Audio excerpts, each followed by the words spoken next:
Well, good evening, everyone. Thanks for joining us. At 7 o'clock, we're going to call Gardner City Council to order and invite everybody in attendance to stand and join us in the Pledge of Allegiance. Pledge allegiance to the flag of the United States of America and to the republic for which it stands, one nation, under God, indivisible, with liberty and justice for all. Okay. We've got a very full agenda this evening, so we're going to move right along. But first things first, we've got a proclamation as part of our presentation this evening. And this is in honor of Kansas Business Appreciation Month. And I know we've got some of our local small business owners and leaders. Jason Smith, president of the Gardner Edgerton Chamber of Commerce and some folks. And so come join me up front.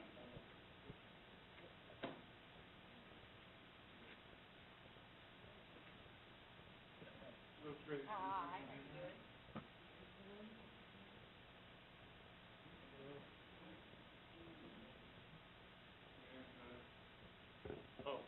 All right, they all wanted to go stand in the back. I'm up front now. There's a photo opportunity with the mayor and the council. It's kind of a big deal. I know.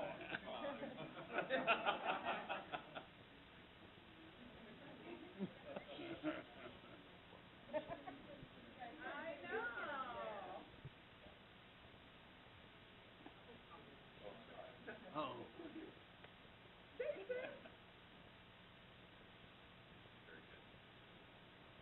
All right. Well, I've got a proclamation to read, and but first, thanks to you, small business owners here in our community. Important part and a driver for what makes Gardner great. We appreciate you being here, and we appreciate you coming here to participate to be here for the proclamation. Jason, you can give this to me. Okay.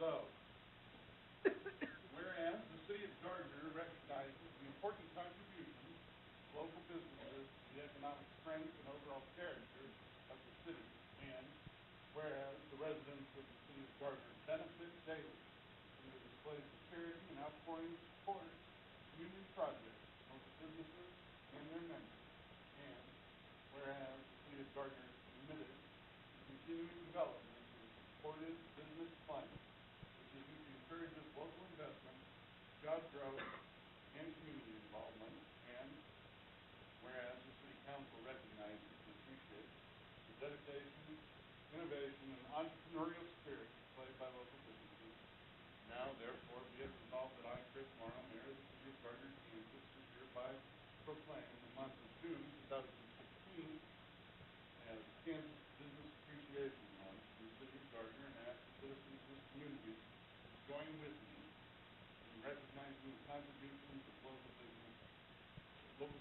make in our daily lives, and in celebrating the richness, diversity, and success of our business community. And I'm surrounded by it this evening, and I'm so glad to have you all here. And Jason, as the President and CEO of the Chamber of Commerce, I'm going to present this to you. Is there anything you'd like to say about small business appreciation month? Well, no, I mean, the individuals I brought obviously are some of our chamber ambassadors, and I got a nice representation of big business, Central National Bank with Riva, Brett's Auto Works, Circ Physical and Hand Therapy, and then American Family Insurance. So kind of a broad range, and obviously we're proud to support big and small businesses during Business Appreciation Month, and glad to have it. Well, as a former chamber ambassador myself, you guys do valuable service, and I'm sure Jason can back me up on that, to help keep some things rolling. And I've seen some of you preside over some of our chamber coffees, and keep up the good work. Thanks for being part of the chamber, and thanks for being part of the Gardner community. Thank you. All right. Thank you.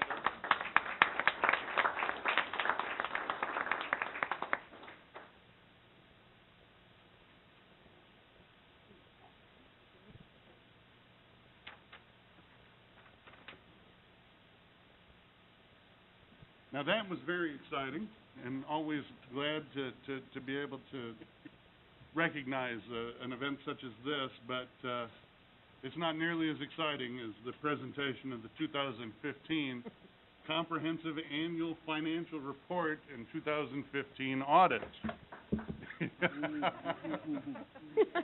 And for those of you that aren't here on a regular basis, like the young scout sitting in the front row, working towards his merit badge, the Comprehensive Annual Financial Report will be referred to henceforth probably as the CAFR. So, just so that you know. So obviously the mayor and council have heard me up here a few years in a row now discussing the CAFR, so I'm going to make this a little shorter and hit some different highlights this year. The whole point of the CAFR is to go above and beyond the normal generally accepted accounting principles and prepare a comprehensive annual financial report that is above and beyond for transparency and to give an average reader everything they would need to know to determine the financial health of the city. So we don't judge that in the CAFR, we just present the facts and the reader judges for themselves. So one thing that, they had some new enhanced statistics on the GFOA website this year that I thought put this in better perspective, because every year you hear me say that only so many cities do this or whatever. The 2014 CAFR statistics on the website are new, so only 59% of U.S. cities with a population up to 50,000 participate. Only 47% of those receive the award. So although in 2014 there were 2,024 municipal awards nationwide, only 26 cities in Kansas get this, and we were one of them. So that's a better look at how big a deal this is. I know I'm up here every year, but this is a really big deal for a city our size. So while I have a moment, I would like to tell you that through the years we get various degrees of assistance in putting this together from the auditors or from whoever, and that's perfectly legal and allowed. This year, every jot, tittle, decimal point, and character was created inside these walls. Every single word, every number. And by the way, I'm standing here 2 weeks earlier than usual. So with that, I would like to thank Nancy and Billy. They're here tonight. Jackie couldn't be here. Kim Garrison is not here, that helps put it together, and Danica made it pretty. So that's why you have the shiny new cover. I'm going to get out of the way now and introduce Ben Hart from AGH to present the findings of our audit. Thank you, Laura. Thanks, Laura. I want to repeat what she had said. Nancy, Billy, and Jackie are phenomenal. Along with Laura's leadership, they literally handed us the CAFR, the Comprehensive Annual Financial Report. They literally handed that to us. We have very few clients that actually build that in-house that aren't 200, 300, 400,000 population. So it is a huge deal. It's 127 pages, and they've got very little time to do it in. So as you know, if you've heard me talk right after Laura in the last few years, there's a few items that are required communication for this body. And I don't read the letter, and like I say every year, I'm not going to make you government accountants, nor is Laura. That's why you've got experts like Laura, Nancy, Jackie, and Billy to do just this.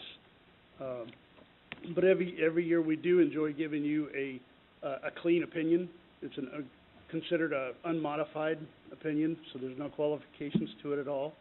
And our responsibility as auditors is to determine whether the financial statements are free or materially free of any kind of misstatements, which they are. When we do that, we also take a look at any kind of internal controls that are surrounding some of that.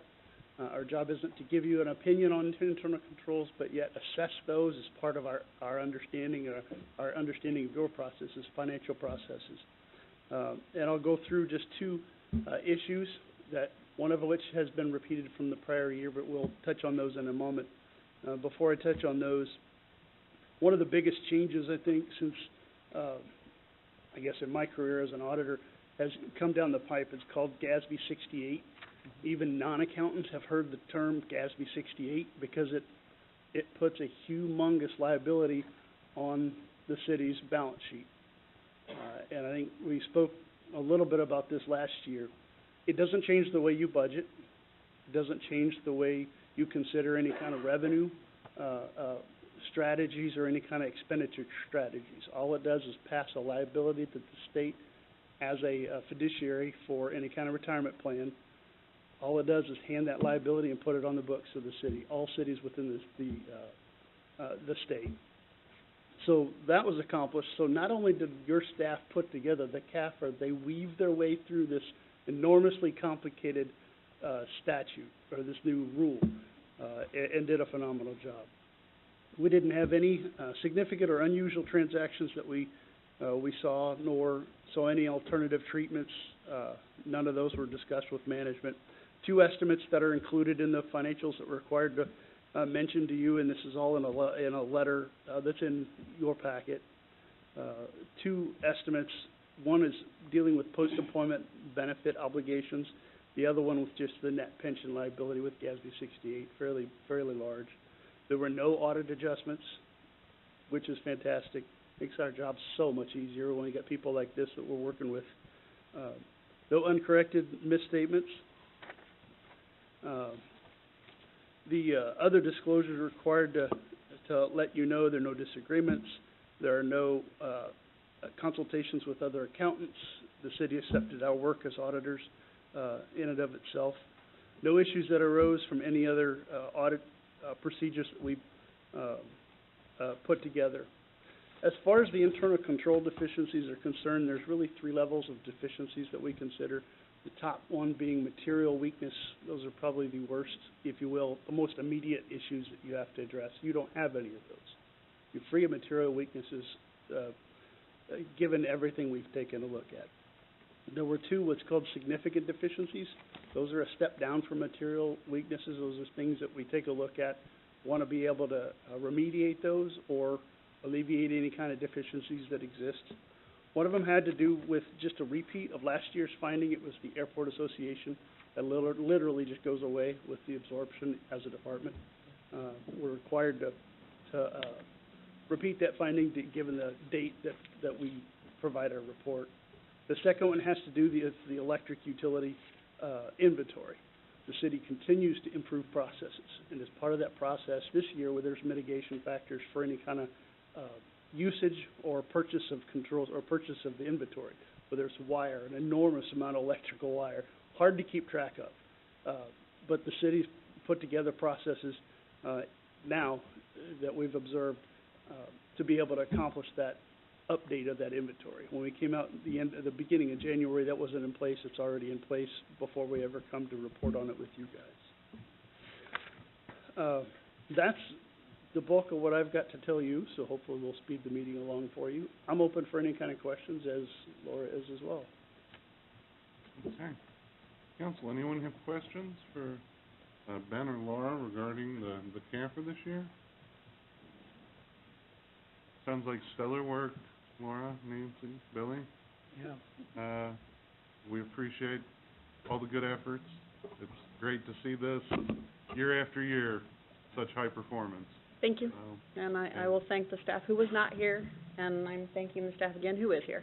So, and Ben, frankly. Yeah. Yeah.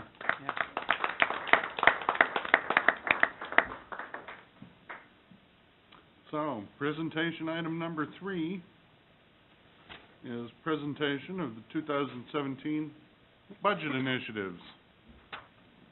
Good afternoon, Mayor, members of council.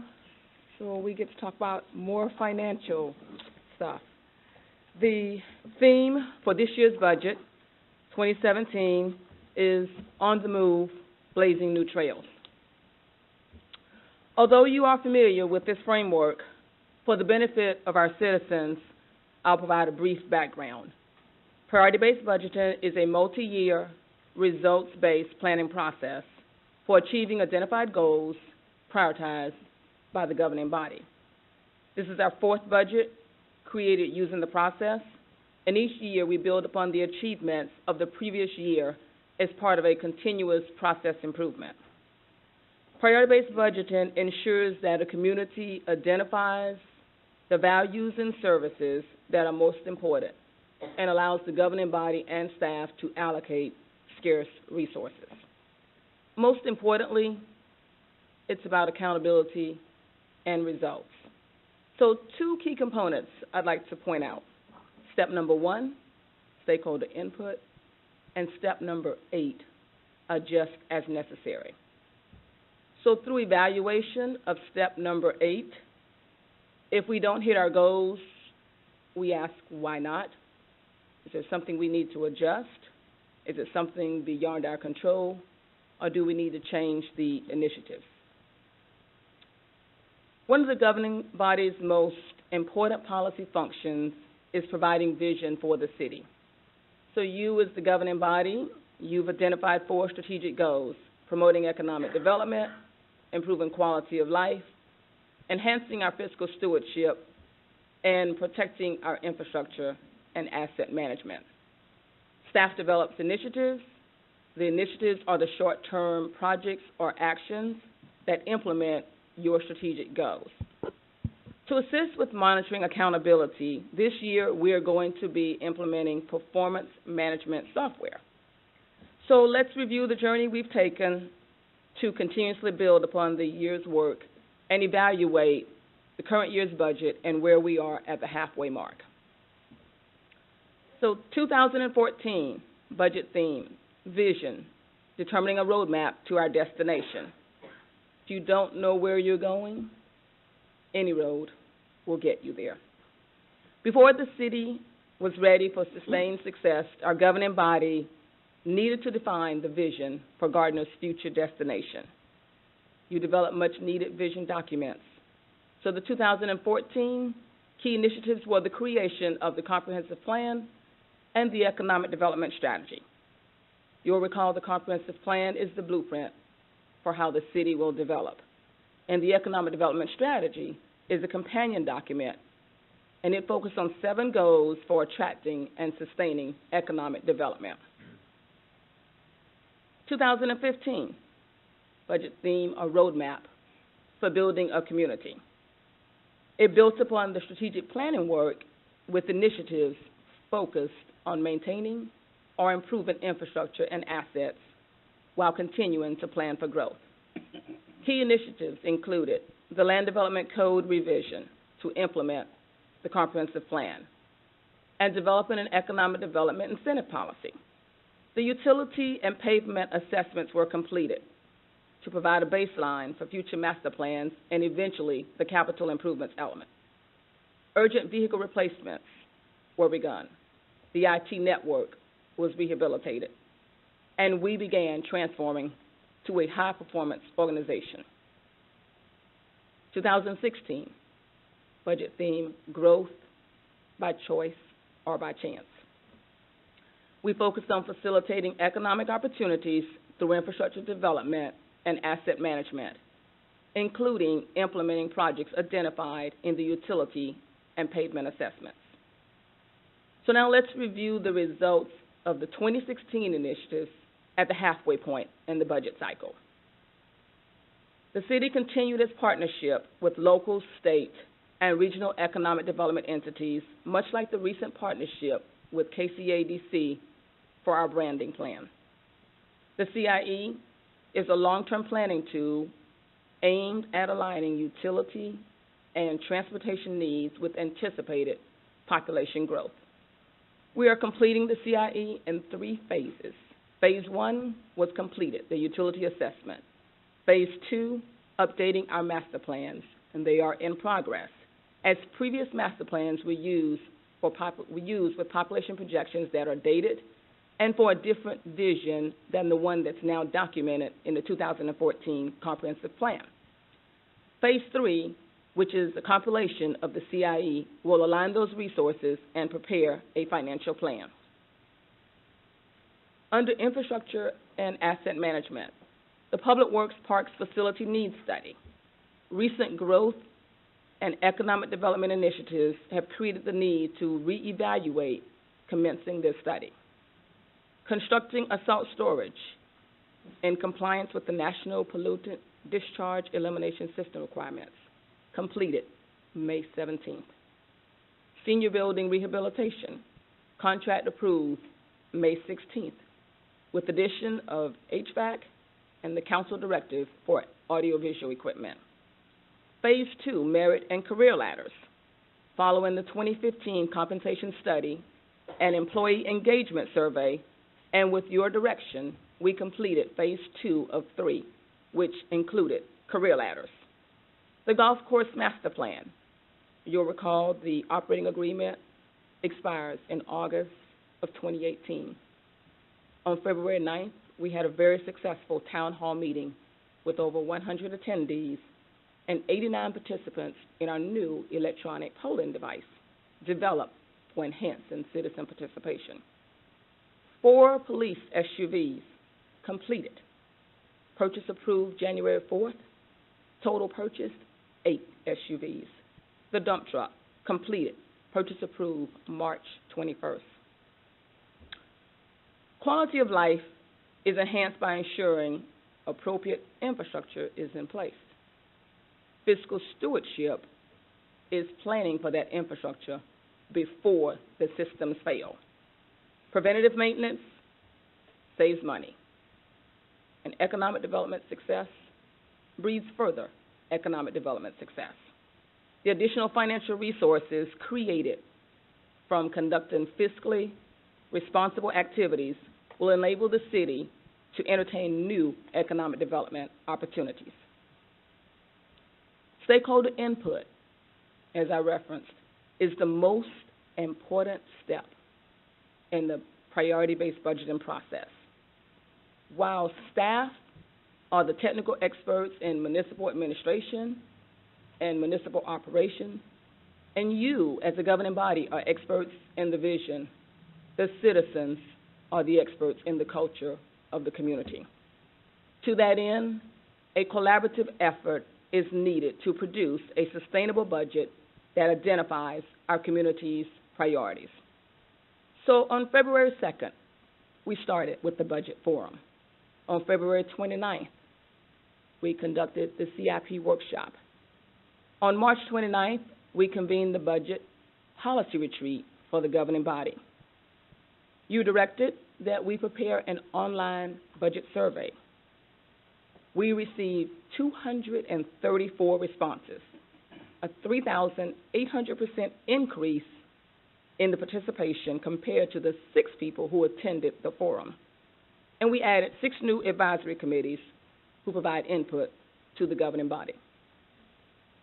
At the Budget Forum, from the 6 attendees, the top 3 priorities: fiber optic cable, 4 votes; a new community center, 2 votes; additional social media reporting and engagement opportunities, 2 votes. From the CIP workshop, 6 attendees, we received the following questions: what is open space? Do we have doggy bag dispensers? Are there developers interested in contributing to the Gravity Main upsize? Can we move the water intrusion around the lift station up a year?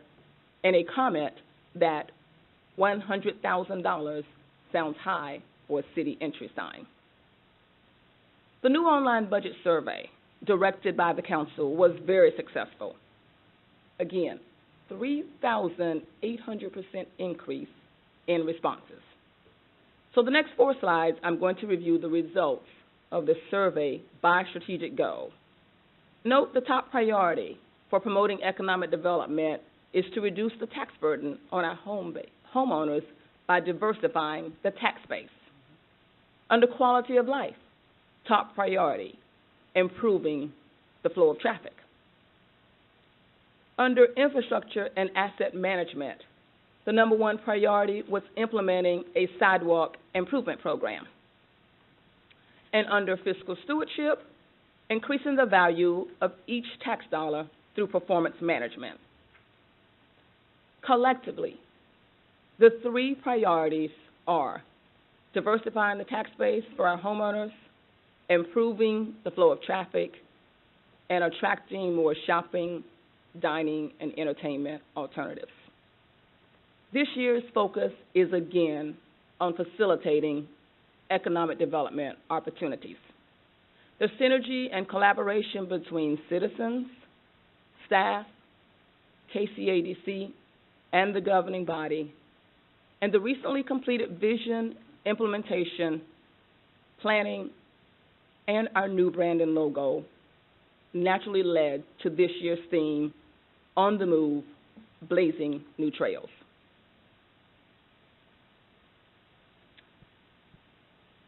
Under Promote Economic Development, the approved 2016 budget included the CIE. Master plan updates are currently underway. We estimate an additional $20,000 to complete the capital improvement element. The continued partnership with the Southwest Johnson County EDC and the Chamber is needed as well. We will work together to create a community profile and to enhance our marketing and branding efforts to extensively promote Gardner. These recommendations come from the Economic Development Council, who determine reserve fund expenditures. The community profile is budgeted for $10,000 in 2016 and $15,000 in 2017. The market and branding effort was increased to $30,000 in 16 and 17. Under infrastructure and asset management, Phase 2 of the street rehab and Phase 2 of pedestrian trails rehab. We will be using the half-cent sales tax to continue to enhance those efforts. Center Street is critical to our economic and residential growth. This is a CARS project, and this represents the city's match. Council Chambers audiovisual upgrade, replacing the equipment in here with modern digital equipment. Vehicle replacement, $300,000. This is a placeholder so that staff can evaluate the best way of providing vehicles for the city. And the final phase of the merit market compensation study at $235,000. Under infrastructure and asset management, we will implement the capital projects shown here to maintain the operations of utilities.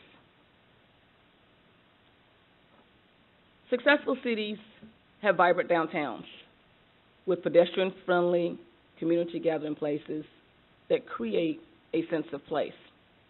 We have a grant opportunity through MARC. The Creating Sustainable Places program is to support project development in areas where a plan has been prepared. If awarded as part of an overall development plan, we will build upon the Gardner Main Street Corridor Plan that was completed in 2001. This will give us an opportunity to leverage city funds with grant funds and look at creating a sense of place anchored by the Aquatic Center to the newly renovated Senior Citizens Building. Our maximum match would be $37,500, and we need to maintain system redundancy to mitigate power outages. So the context of this year's budget theme, On the Move, Blazing New Trails, is that the visioning, planning documents, and implementation tools are either completed or they're in progress. And the city is now positioned to provide new opportunities. New opportunities for commercial, industrial, retail, and entertainment development, including enhanced marketing efforts. New opportunities for transportation, such as pedestrian trails and sidewalks, including pursuing grant funding and developing programs for curb and parking lot improvements. New opportunities for enhancing special events and improving the community's quality of life. And new opportunities for implementing the CCC initiative for civic engagement, collaboration, and communication, with the unveiling of the city's website and additional opportunities for the new advisory groups that engage citizens. New opportunities for improving our high-performance workforce. This completes the presentation, but before we go to public comment, I want to quickly review next steps after tonight. On July 5th, we will have the recommended budget presented by our Finance Director, On July 18th, we will have the budget public hearing, and on August 1st, the budget will be presented to you for consideration for approval. Okay. Thank you, Cheryl. Okay. Before we take any questions, we can open the floor for public comments regarding presentation item number 3. If there's anybody in attendance that would like to make public comments regarding presentation item number 3, approach the microphone, state your name and address for the record, and be heard.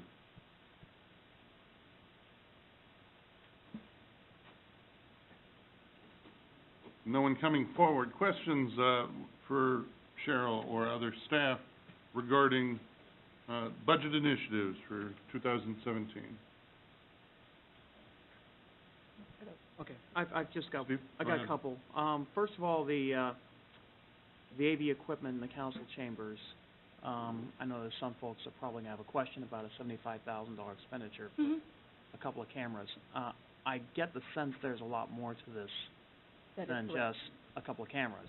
Can someone elaborate on? Yes, we have Greg On prepared the to. AV that would be placed in this particular? Yes. Lucky Greg is here. Hi, Greg, how you doing? Absolutely, absolutely. Convenient. Not that I didn't Good see to you in see the you back of again. the room over there, yeah. Happy to be here today. So, The plan with that amount is to replace all of the equipment that is used for AV in this chamber. microphones. The microphones, the wiring, all of it. Right now, we're using an analog system that was installed around the time the building was installed, as I understand it. And we're unable to put in higher definition televisions, any of that kind of thing, because we're stuck with the older equipment or the older technology in the back room over here. We need to replace that, and just to replace that, we have to replace all the wiring, and to make this look better, we'll have to replace all the TVs. So for about $75,000, we can do that, and we can have a modern system that will allow it to be controlled easily from anywhere in the room. You can turn on individual mics, turn off individual mics. Plan on putting an additional couple of monitors up, because I don't know if the rest of you guys are having trouble, but it's hard to see that from where I'm sitting in the back of the room there. And some of the characters on the screen are just unintelligible. So yeah, that my intention, my luck, what I really would like to do is replace all of the equipment that's here. What about devices for hearing impaired? I know that it's difficult for some people who are hard of hearing to hear us in the room. I know that the speaker system will probably be renovated as well, but is Yeah. there anything like a TDD or something like that we might be able to? I'm not sure how we would do a TDD without somebody there to. Or a transmitter, you have to have a. Right now, we have a transmitter, and we've got remote devices that are available through the city clerk. Just, if we have somebody that needs one, it's just a matter of requesting one. I think we have 4 or 5 of them available for people with hearing impairment. Okay, that sounds like an educational thing, Yeah. because It's Yeah. on right now. I think it's on all the time that the microphone system's on, so it's just a matter of turning it on and using the Okay. earpiece. it's more of a communication effort here that we'll need to undertake. The second thing is about the Mark Sustainable Places grant. Now, the 37.5 is a 25%, is that correct? That is correct. We have the option, the grant application allows you to determine what your commitment level is. If we commit $37,000, that's a 25% match, and that will give us 5 points that would be awarded in the overall ranking and scoring. And so we felt like that might give us a few points that would make us a little bit more competitive. So we're talking about approximately $300,000 that we'd be totally funding this, including the money that'd be coming from Mark, correct? No, 300,000. 300,000. So if there's a No. 25%, if there's a 25% match, and we're looking for 75,000 as the city's portion. 37,000. Sorry, 37.5. I apologize. So it'd be 150 total. Yes. I was looking at the 75. No, Council Chambers 150. AV. My apologies. Okay. That's okay, thank you. The only other thing about the Mark question was, is there a template of criteria that we would need to satisfy to qualify for the grant, and is that something that we can get a hold of as a governing body? We have, there's a call for projects, and in that call for projects, we're looking at what they will be evaluating, the criteria. Yes, we have that. I'd like to be able to get a Sure. copy of that if possible. Well, and the call for projects is already out, right? Oh, yes. Yeah. We're already Oh, yes, working towards. we are working, right, we've been working Done. towards our application, in anticipation that if we receive this, we would want to leverage the money. Sure. We would want this grant money. Okay. Thanks. That's, Quick follow-up on Greg. On the audio-video stuff, are we changing cameras up here? And are we looking to do anything with a camera for the people who are at the podium? I know sometimes when we do presentations, you know, like that night when we had Or the branding. KCMC. My goal was to put, a camera back here to try to capture this Okay, this section, and one that would face the person at the podium and allow us, hopefully, to do a picture-in-picture when we finally do that'd be awesome. the information. Yeah, for 'cause the that would be, website. especially for that night, that would have been real handy for any presentations. And with luck, if the money supports it, which this is right on the edge Oh, I of understand. the really great and doing what we really want to do, we'll be able to cut in things like the presentations that are on the screens and go back and forth between those kinds of That'd be awesome. Yeah. so, Right. yeah, so the citizens. Right, can we all actually can follow Yeah, Follow along Right, with they the can follow what you're presentation. doing. follow along No. instead of Because we just, can't do that. instead of just the distant shot, but And they that's, can't see. there's not gonna be any close-ups on the dais or anything, is I- there? We'll probably I give hope- somebody the ability to control the camera and just zoom in and Yeah, If you want. well, that's, I mean, if it's gonna be close-ups on the dais, I'd like a gauzy lens. some pixelator. Yeah, something like A that soft for the lens, middle, a soft- yeah, Right. yeah, but I'll just speak for myself on that one. All right.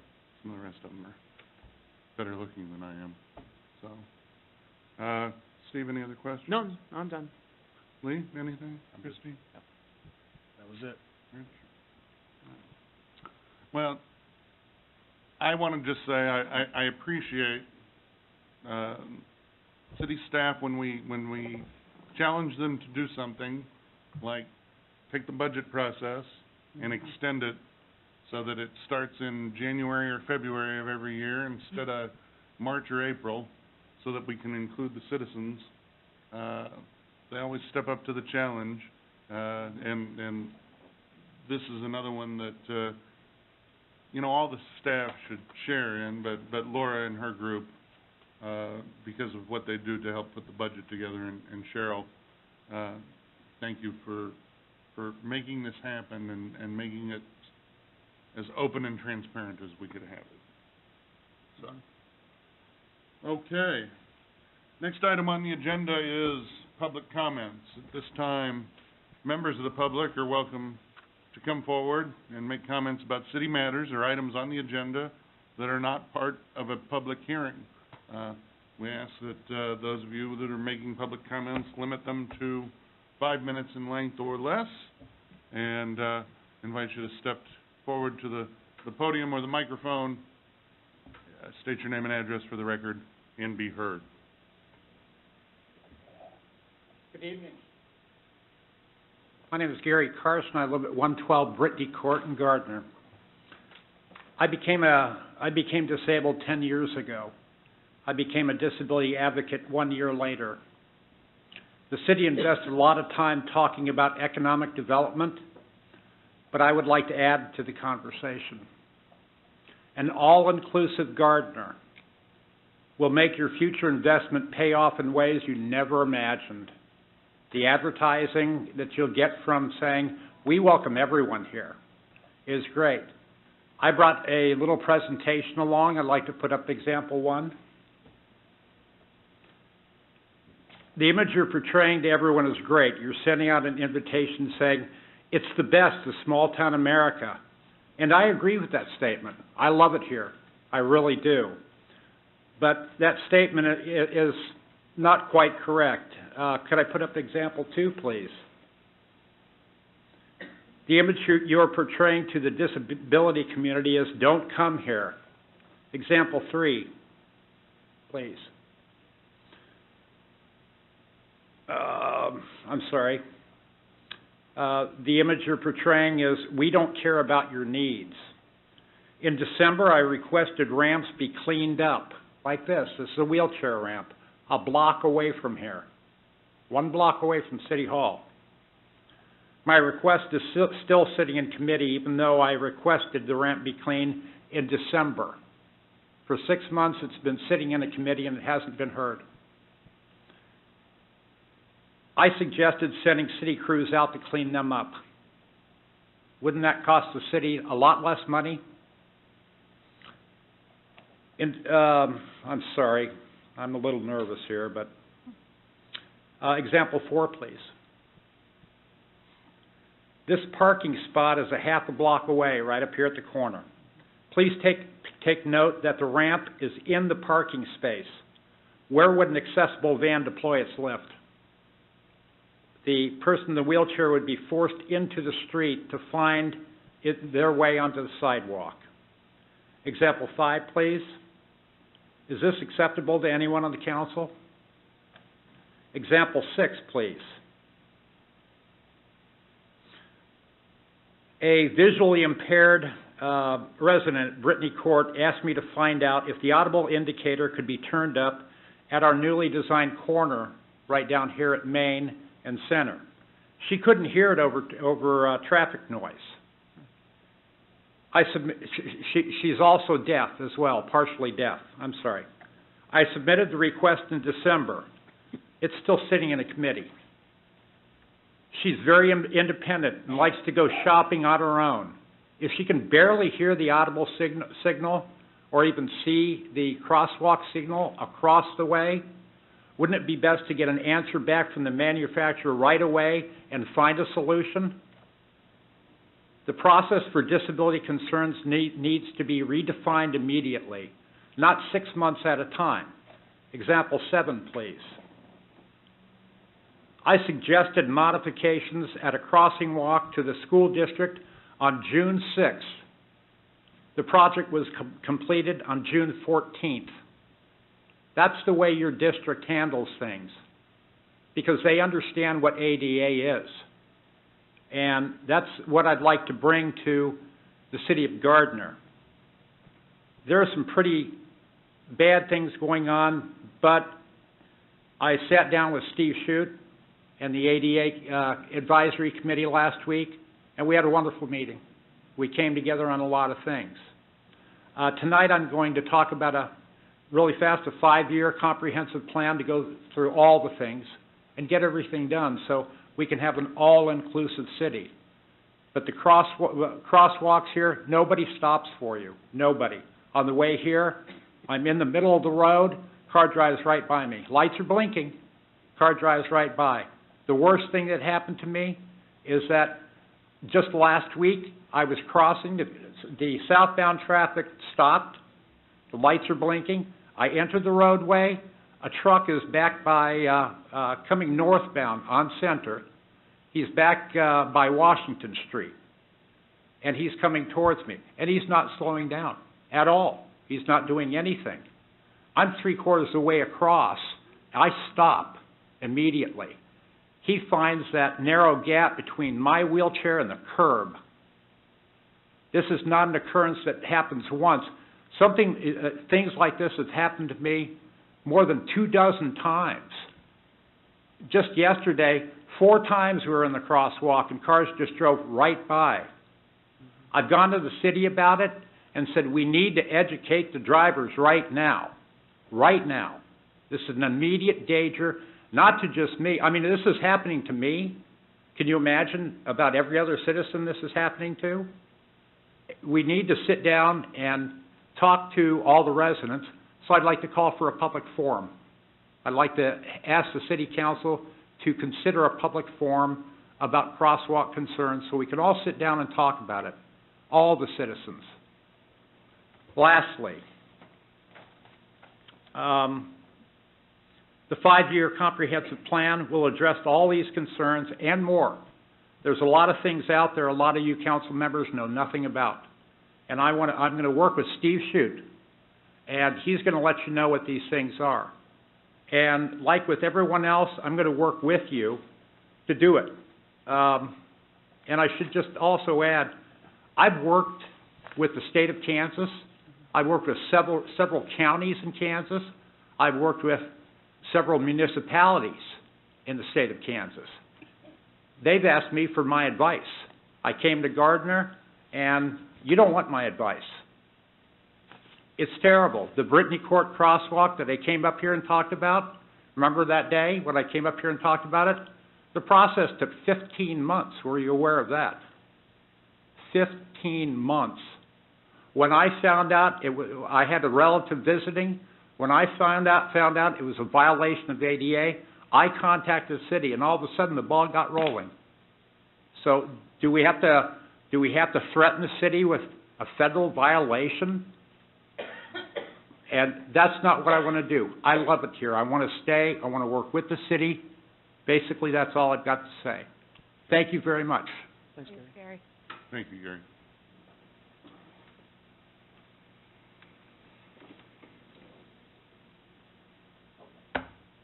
Other public comments?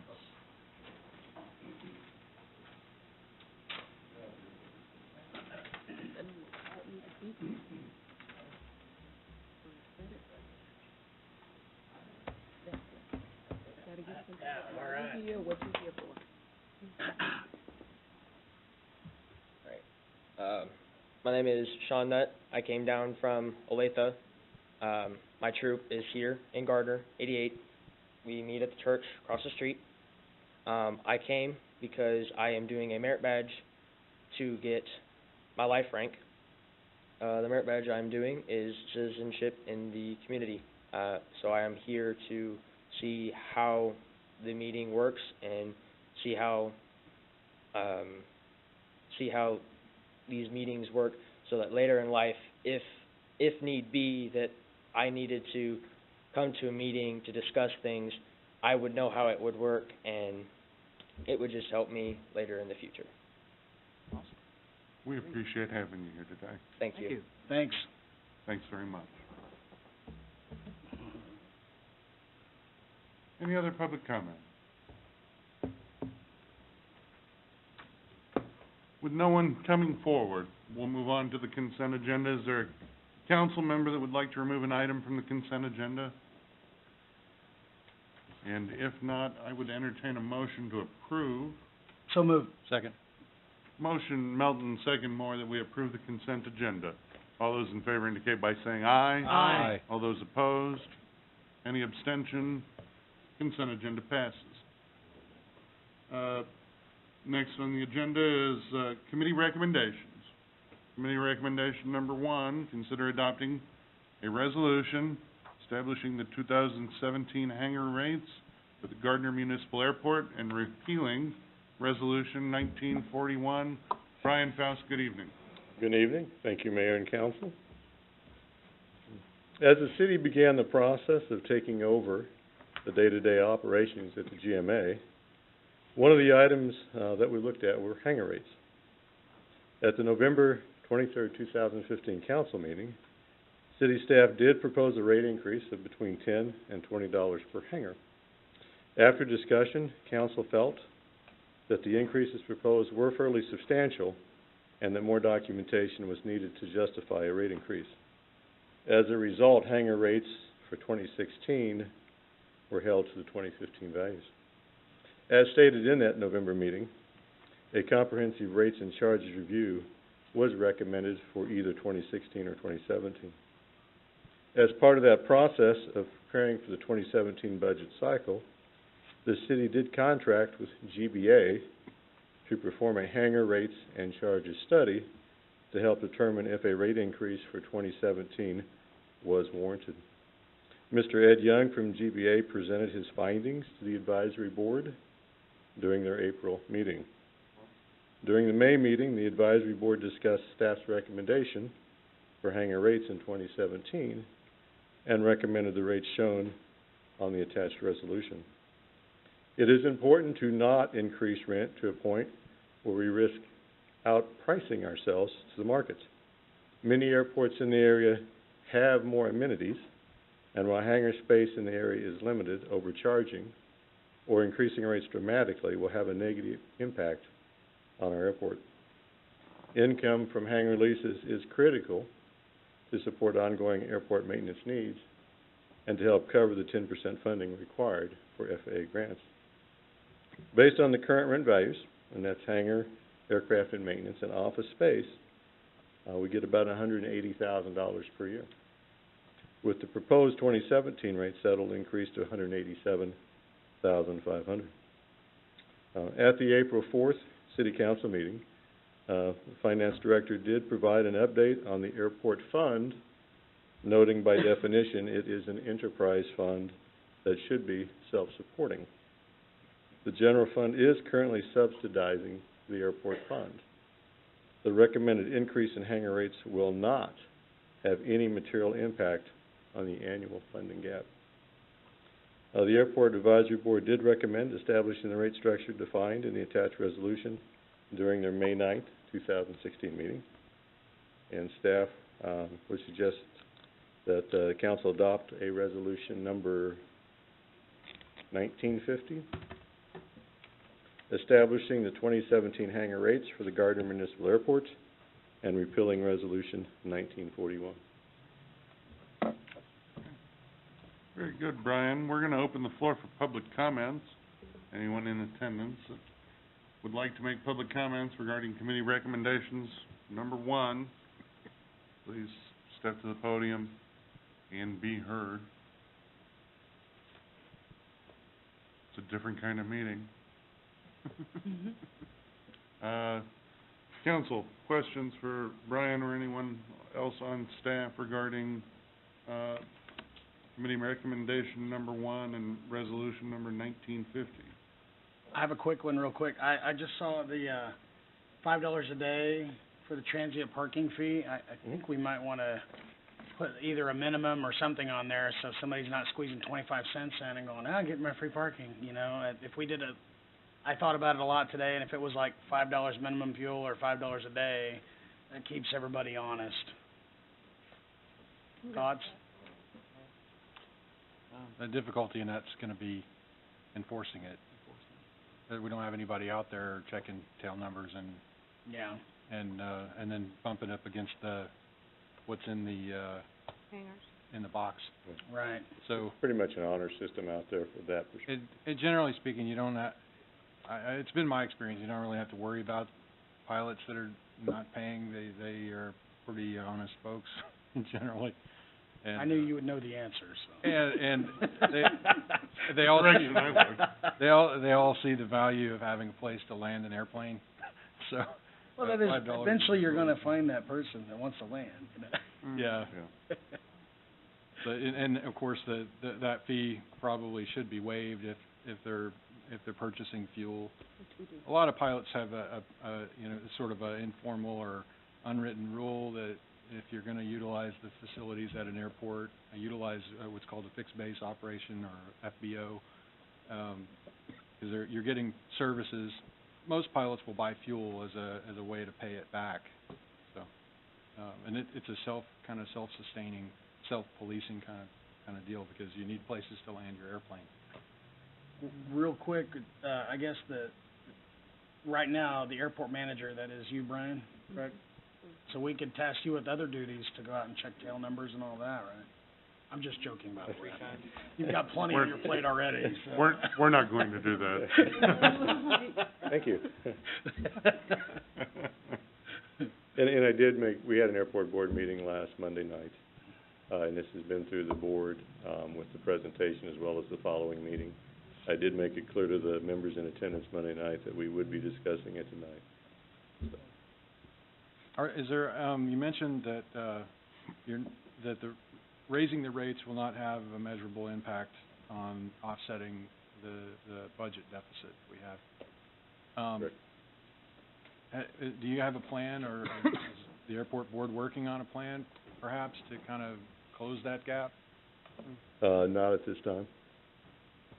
When we look from an airport hangar lease perspective, and Ed Young from GBA, I mean, he looked at all the surrounding airports and had charts in your packet.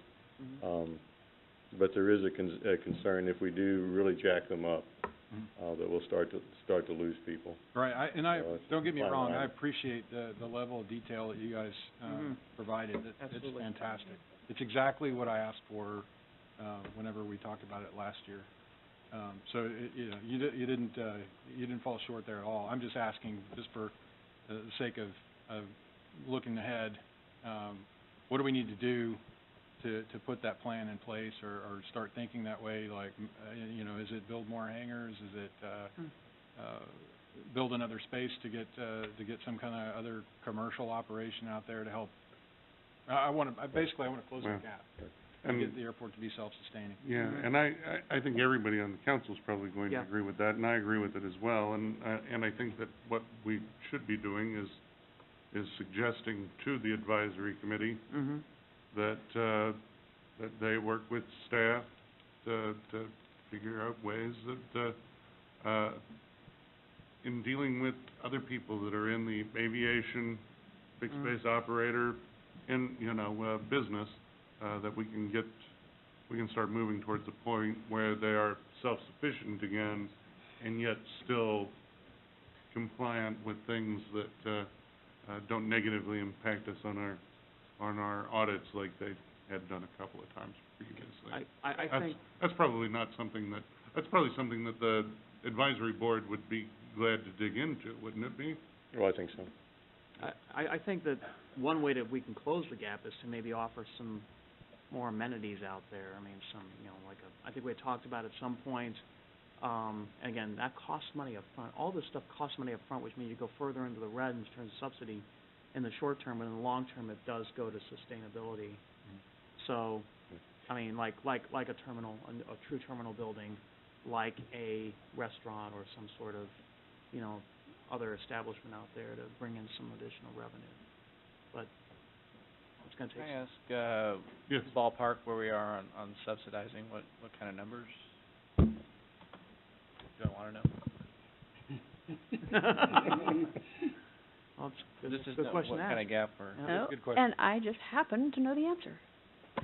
So at the moment, for the 2017 budget, your subsidy is $133,800 estimated. For the next 5 years, 2017 to 2021, the average is $117,000 over time. It goes up and down, kind of try to keep some fund balance in there and whatever, and depending on the various projects for runway protection, zone clearing, and whatever, all those things cause it to go up and down. But average 117, 2017, 2021, 133.8 right up front. Almost all of that is basically, we calculated the general fund allocation, we calculated the internal service fund share, and we gave it all back. That's what you're doing. So,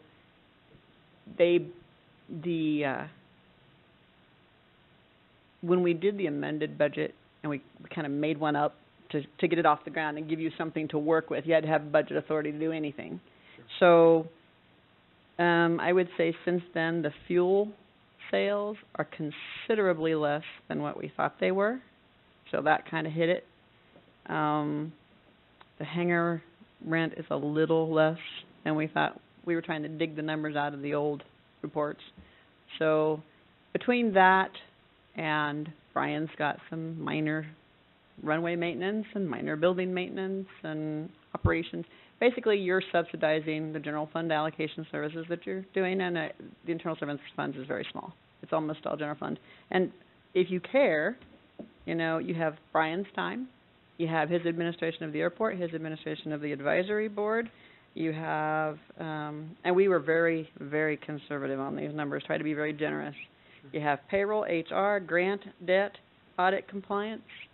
All those things are very, very important and very, very complicated. And frankly, we were doing them before for the things that we could control. And now, if you had to hire staff to keep you compliant and whatever, the airport would have been a separate entity, they'd have had to hire all this done. So you're getting economy of scale with us, but it still costs money. You're giving it all back. So that, you just answered the question that I had, which was, man, if we're subsidizing the airport authority or the old airport, what would have been considered the airport authority, to the tune of $117,000, $130,000, how could they have possibly been able to continue their operations as a separate entity? I don't think there was any possibility they could do that. No, and they were non-compliant, which is they the weren't whole doing point. those things. They weren't doing those things. And I'm not saying that in a bad way. I mean, they were They were functional. They were functional, and it was different. I mean, the first time you get something that's a big deal for non-compliance, for grants, we're done. Yeah. We're done for every grant. We're done for everything, and they'll be in here digging through everything we've ever had. Thank goodness it's clean right now, but it had to be corrected, and your subsidy is your general fund cost allocation, almost all of it. So bottom line though is 117K, can be made up with one really successful event out at the airport. Oh, certainly. But what I was gonna ask is how many, can you remind me how many hangars we have out there? We actually have 95 hangars. 95, so almost 100 hangars. So, build another 50 hangars and we've got our 117K right there in rent. And there's demand. We still have around 100 on the waiting list. We're in the process of paring that down. But to build those additional 50 units, we need additional property. Yeah, that's the cost up front. Yep. Well, and my guess is that, you know, any improvements we make, it's gonna have to be paid off over time. But after 10 years, managed properly, this ought to be a long-term, many generations, just like it's been. Yep. A many-generation amenity that we can offer to our citizens, so. I want to secure the future of the airport. Yeah. And that's really what I think you're talking about, Lee, is Absolutely. making it, stable and making it, sustainable. If we And knew somebody that attractive worked for at future Garmin, we flyers. could have them donate a hangar for us. Right. Big one. Okay, other questions, comments? I'll work on that. That's all I'm asking. Other questions, comments, anybody? Thank you for the work you put into this, Brian. Yes. Yeah, thanks, thank Brian. Excellent work. If not, I'd entertain a motion on resolution number 1950. So moved. Second. Motion Harrison, second Moore, that we adopt resolution number 1950 establishing 2017 hangar rates for the Gardner Municipal Airport and repealing resolution number 1941. City Clerk, can you call the roll, please? Councilmember Harrison? Yes. Councilmember Melton? Yes. Councilmember Moore? Yes. Councilmember Shoup? Yes. Councilmember Winters? Yes. 1950 passes. Committee recommendation number 2. Brian, thanks so much. That's, we'll talk more about this during council updates. Consider adopting an ordinance approving amendments to the Gardner Comprehensive Plan, Chapter 5, Land Use and Development, including the adoption and incorporation by reference of the I-35 and Gardner Road Interchange Sub-Area Plan. Larry Powell, good evening. Thank you, Mayor. Good evening, Council. This item has been before you a couple of times. I'll just do a quick review of history. The sub-area plan was actually started last year. It went through a series of meetings with the property owners. The property owners gave various inputs to various different types of items that were needed. The sub-area plans consequently went to the Planning Commission. Planning Commission gave you a recommendation. That was passed, came to the public meeting here. At that public meeting, there were a couple of property owners that had some suggestions for things that they would like to have reconsidered. You sent it back to the Planning Commission. Those were reconsidered. One change was made out of the 3 different property owners that were made requests for changes. That one being that the C3 property that belonged to the one family that had come into the city many years ago be retained as that. The other 2, that the Planning Commission items be retained as they were originally given because the property owners in those particular locations, one was actually not an owner of the property requesting a change of a different property for consideration, and the other was satisfied with the R2 zoning on half of the property, and it's currently outside the city limits. So when it comes into the city limits, he'll have the opportunity to create the zoning that he requires. So at that point in time, then the Planning Commission took that into consideration, did pass a new resolution for you, which you have before you tonight, and an ordinance which brings back to you those changes in that sub-area plan. So it's before you now for final approval.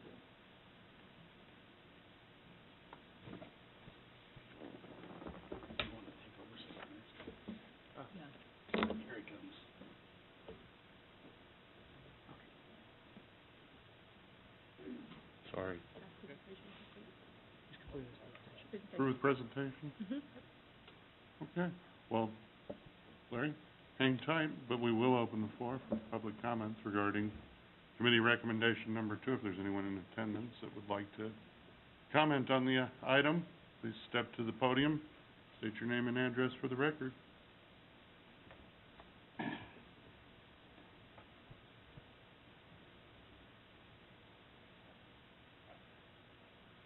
My name's Len Baker. I represent L&J Development. And, I couldn't quite hear what you said over there. I'm thinking you said you didn't change the comprehensive plan for the 86 acres. Is that right? Correct. We left yours the way it is because it's currently outside the city limits. And when it comes in, or if it ever comes in, you would be able to request the zoning that you want it to be. So what are you showing it as now? It's remaining, you said that you wanted the west half to be some type of commercial property, in the future, so that you could consider using it as some type of RV property or high-end, camping area, so to speak. And that you were fairly, appreciative of the the single family on the east side of the dividing line of the creek that went through. So, is the comprehensive plan favorable for that? That's what I'm trying to find out. Right now, it shows it all as single family at that area, but again, it's outside our current city limits. So if it were to come into the city limits, you would then request the city to change it to what you wish it to be. So why wouldn't you show it, what we asked for to begin with? The comprehensive plan is basically set up because the majority of the people that were in that area that attended that meeting were all single-family unit people, and the adjacent property that's directly east of you and north of you between Knight School and the existing single-family people along 199th Street was requesting it to be single-family. Well, then that's what I thought we agreed to in the meeting, that we would agree with that single family on that area over there next to that other single family. We did.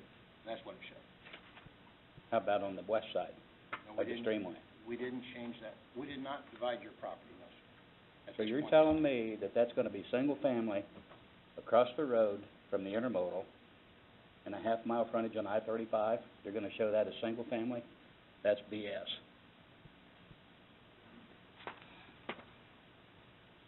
Cheryl, do you want to weigh in from a planning perspective as to why the decision was made? I mean, I think staff makes a good point, and it's very common when you annex property to look at the use at that time and what you might be putting on the property and establishing land use. Okay. So it's something that should be considered At the time, correct. I understand that. I guess my thing is from the property owner's perspective, we are trying to build a bridge to show everybody we understand what they want and everything else. I don't understand why, from our perspective, we just can't do it like he likes. If he's gonna ask for it anyway that way, I mean, to me, it's just easier if everybody gets along. We don't have, because if we're gonna annex him anyway, it seems like we should wanna build a relationship right now to say, look, this is what you think you're gonna do with it. Let's just put it on our plan that way, and that way we don't have any problems later on. I'm here to get everybody to get along. I'm with Rich on this one because if we can say this has nothing to do with land use, and you're correct in that from the standpoint of it's not in the city yet. But aren't we designating a future land use by putting this in a comprehensive plan document? I mean, that's, to me, it's not binding. We understand that. It's not a binding designation.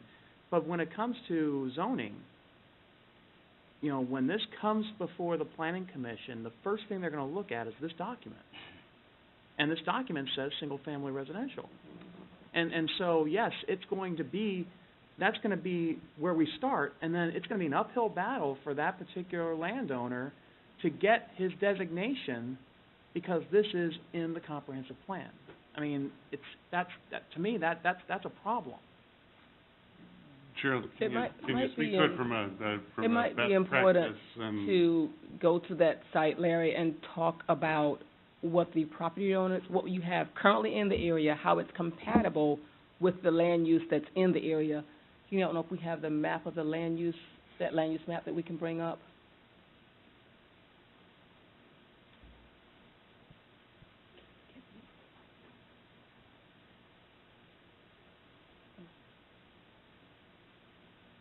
Yes, okay, so page 2-3? Mm-hmm. Look. Okay.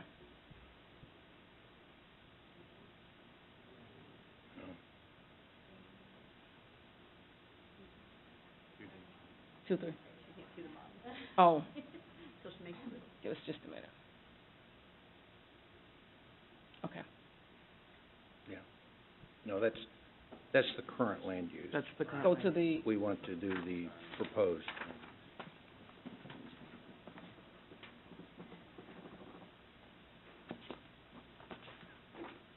hold on. Send her to, okay. There you go. Right there. Okay. The items that's encased in the large black line is the sub-area zone itself, and as you can see, part of it is inside the city limits and part of it is outside the city limits south of I-35 and west of Gardner Road. The blue area, just for areas of orientating you, is night school, okay? And the yellow area, or excuse me, the red area directly above that would be Olathe RV. And then you have, if you were to take the yellow area that's below that in the large triangle and make a 90-degree angle off to the left side, you basically would have the property that he's requesting to be split into both commercial and into single family. West of the creek area, basically the green areas are possible future pathways or green areas, but they are existing creek areas, so they're really not very buildable. They do make good buffer zones in between different types of activities and uses. So the area that, where the little cross is actually sitting right now would be the area that he's requesting to look at as far as commercial activity. Which one was that, Larry? I'm sorry. Right down by Waverly Road, there's a little cross Got there. it. Okay. The better map actually might be on page 240 of the documents, of the agenda documents. And I'll be honest with you, I completely agree with him on this part for commercial, because Gardner is the only town I've ever seen that has houses back up Right there. to an interstate highway with no wall or anything. I mean, that's right over there off of, when you're driving up 35. You know, and every other place I go in the whole country, and trust me, you know me, I put the miles on. That is the only place I've ever seen the back door of somebody's house right next to the highway. And I don't think that's what we're gonna have here too. It's the same thing.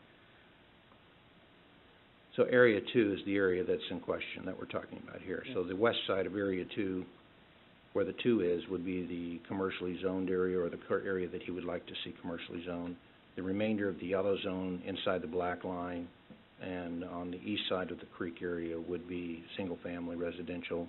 And then, as you can see, the rest of the area to the right. Everything below the creek that you see that runs into the bottom of the triangle is already 10-acre lots, and they're all the way along there. It's individually 10-acre or 20-acre or some 5-acre, I believe, in there, lots. And then the area in between is agricultural right now. It's an 82-acre tract, and it's zoned single-family. And we've talked to that developer, and he's planning on bringing in a development, we hope, in the end of this year at single-family. What would be the feasibility if we were to, because we have this, access road on the other side, if we flipped it down and ran that down to 199th there for commercial, right by Olathe RV, and then tied all that together? Where it would go from Gardner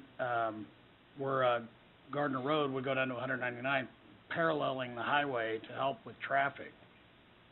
You'd have to purchase property from Right, Olathe RV. I'm just saying, if get this that is our down plan to- for the future, that might be something we want to look at. Because we've done it on the other side, going north, so it seems to me it might be a good thing to do to help alleviate some of the, especially intermodal traffic that we might have from being away from the school.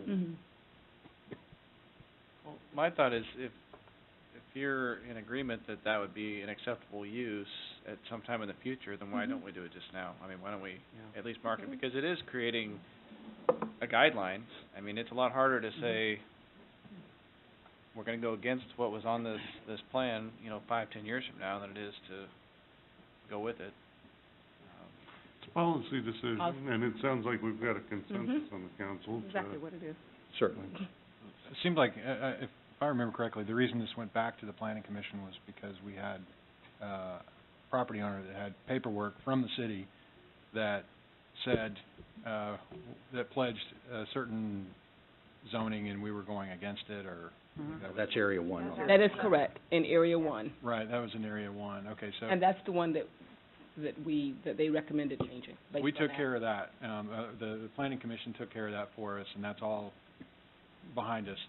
So, are we sending this back to the planning commission? Is that what we're doing with this? Doesn't require it. No, No, you... We can amend the You can amend it. you can amend it. Okay.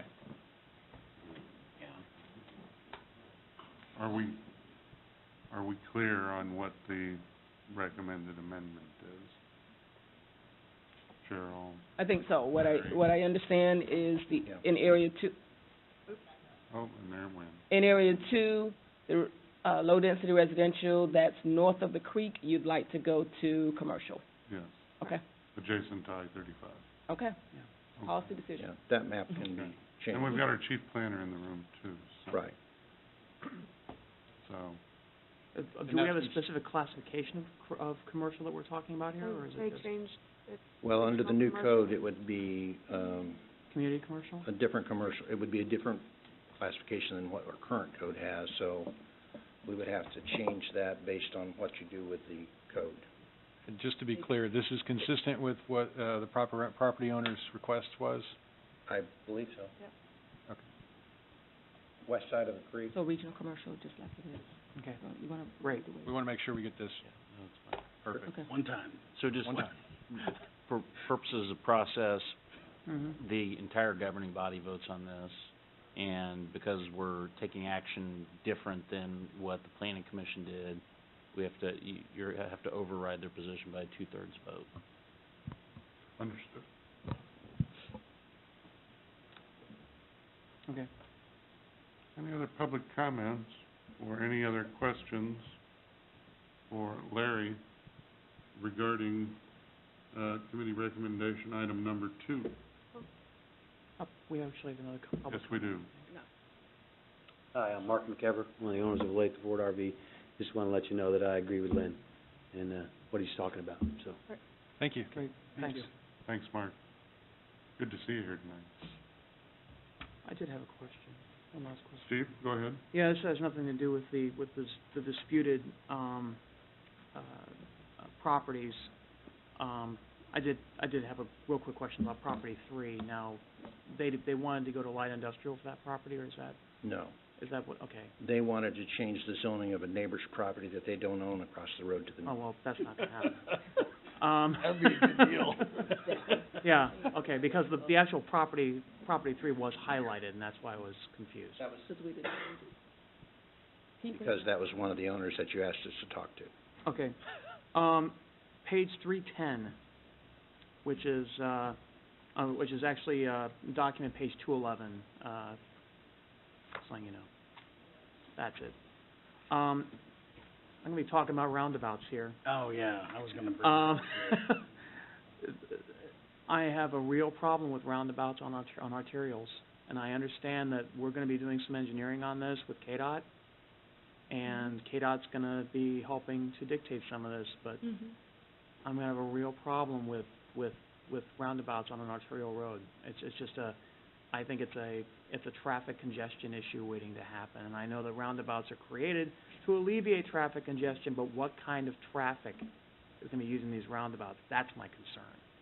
If we have trucks trying to get on 191st Street, and you will because of warehouses like literally a quarter mile away, unless you build and engineer these roundabouts to be able to accommodate truck traffic, you're gonna have real concern, I'm gonna have real concerns, real issues with congestion here.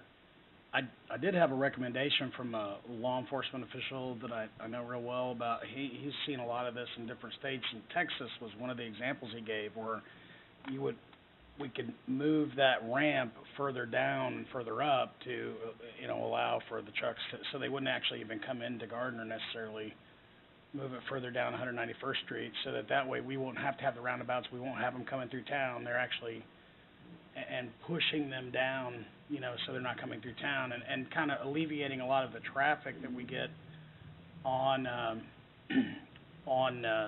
you know, Gardner Road. So, and, 'cause I've read all that stuff about roundabouts, but I live it every day on that one over by the, you know, when the kids are in school, over by the middle school, and I mean, I have big trucks, and somehow people don't see me. And I'm thinking 8-lane roundabout or whatever just scares the heck out of me, trying to get through there without getting killed. Yeah, Brian, maybe you can clear this up for me. What we've got over there on Grand Street, that's actually really traffic circles, not roundabouts, or? Yeah, well, that is a roundabout. It is a roundabout? That's correct. You know, listen, I'm a big guy, and I go into, I walk in the grocery store, restaurant or something, people bump into me all the time. I can't hardly believe it, because how do they miss seeing me? So I feel your pain with the big vehicle and all, but at the same time, when we had the Secretary of Transportation here, Right. including Yeah, I know. the Undersecretary of Transportation, and the Undersecretary is the guy that stays no matter who's in the governor's office. Jerry Younger's been there for 35 years. Yep. Right. Now, we get to the point where we're partnering with them in studying this. It doesn't mean that we have to be married to roundabouts, but I can tell you that they were very receptive to the idea of them. I understand. Steve was in the meeting I with was me, in the Cheryl, meeting, yep. Brian, you know, these are the professionals at the state level that. They don't live here. Hmm.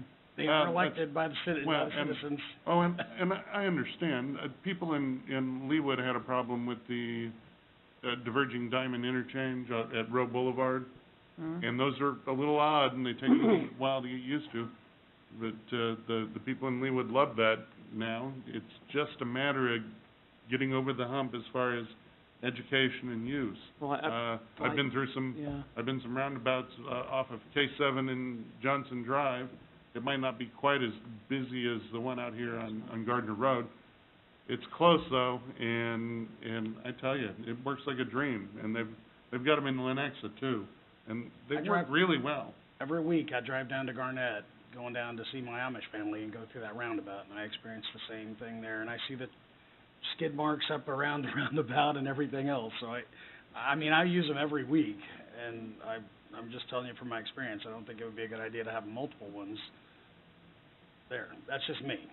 So. Well, I can say that I like the idea for the fact that we will not have to purchase and maintain signal lighting in those areas. So save a lot of money there, and I negotiate roundabouts on a pretty frequent basis in Olathe. There's a couple of really busy ones right there. Got that zippy little car though. Yeah. Well, I mean, and they're pretty fun. Yeah, they're pretty fun in a little. Nobody's driving around in that land yacht you've got, right? I mean. Let me make it clear. I don't mind roundabouts from a traffic engineering perspective in most cases. The issue I have here is that we're going to have significant semi-truck traffic coming through this area, and it's an arterial that's only going to get busier as more economic development, particularly commercial development, gets built up in this area. That's my concern. So if we engineer this, and we engineer a roundabout, it needs to be wide, it needs to be sweeping turns. We cannot have those little, little traffic circle like we have over at Grand. It's not gonna work here. It's going to cause all sorts of problems. So. And we could, we can solve that problem also with signage out on the highway. Trucks are not gonna negotiate a roundabout. If they see a sign on the exit that says this exit has a roundabout, they're going to go to the next one. Yeah, I actually thought the whole purpose of looking at roundabouts was a deterrent for trucks coming through, so. I did too, actually. I mean. And even then, you'll still have truck traffic. Well, that's. I mean, the reality is that we'll have truck traffic. It'll happen on occasion. I was in a roundabout just the other day that a truck went right over the top of. Yep. There were tracks right through the middle of it. Yep. It was pretty interesting. I almost took a picture of it. I was to show Rich. I have a, I've seen it, man. I've been there. I have a feeling that the city was subrogating against the trucking company to get back the costs of, making those repairs. Yeah. That's something we'd probably do, right, Ryan? Yes. I'm lodging my concern, that's all I'm doing. Okay. Take it It's for valid. what it is. Sure. Any other questions, comments? If not, we've got an ordinance number, 2517. I'd entertain a motion. So moved. Second. Motion Moore, second Melton, that we, Has to be as Lost my amended, place. has to be as amended. yes, I understand, Steve. Uh-huh. Adopt ordinance number 2517, approving the Planning Commission adopted version of the amendments to the Gardner City Comprehensive Plan, Chapter 5, Land Use and Development, and the I-35 Gardner Road Interchange Sub-Area Plan as amended regarding Section 2. Or property two, isn't it? Okay. Area two. Yeah. We're good. City Clerk, could you call the roll? Councilmember Harrison? Yes. Councilmember Melton? Yes. Councilmember Moore? Yes. Councilmember Shute? Yes. Councilmember Winters? Yes. Mayor Morrow? Yes. So ordinance number 2517 passes. Larry, thanks a lot. Thanks, For Larry. that, and looks like you're staying at the podium. Very good. Committee recommendation number 3 is consider adopting an ordinance repealing the existing Title 17 subdivision regulations, Title 18 zoning ordinance, including the Gardner design standards referenced therein of the Gardner Municipal Code, and replacing with the proposed Title 17 Land Development Code. Larry, you can take it from there. We've got special guests this evening too, right? Yes, Mayor, we do.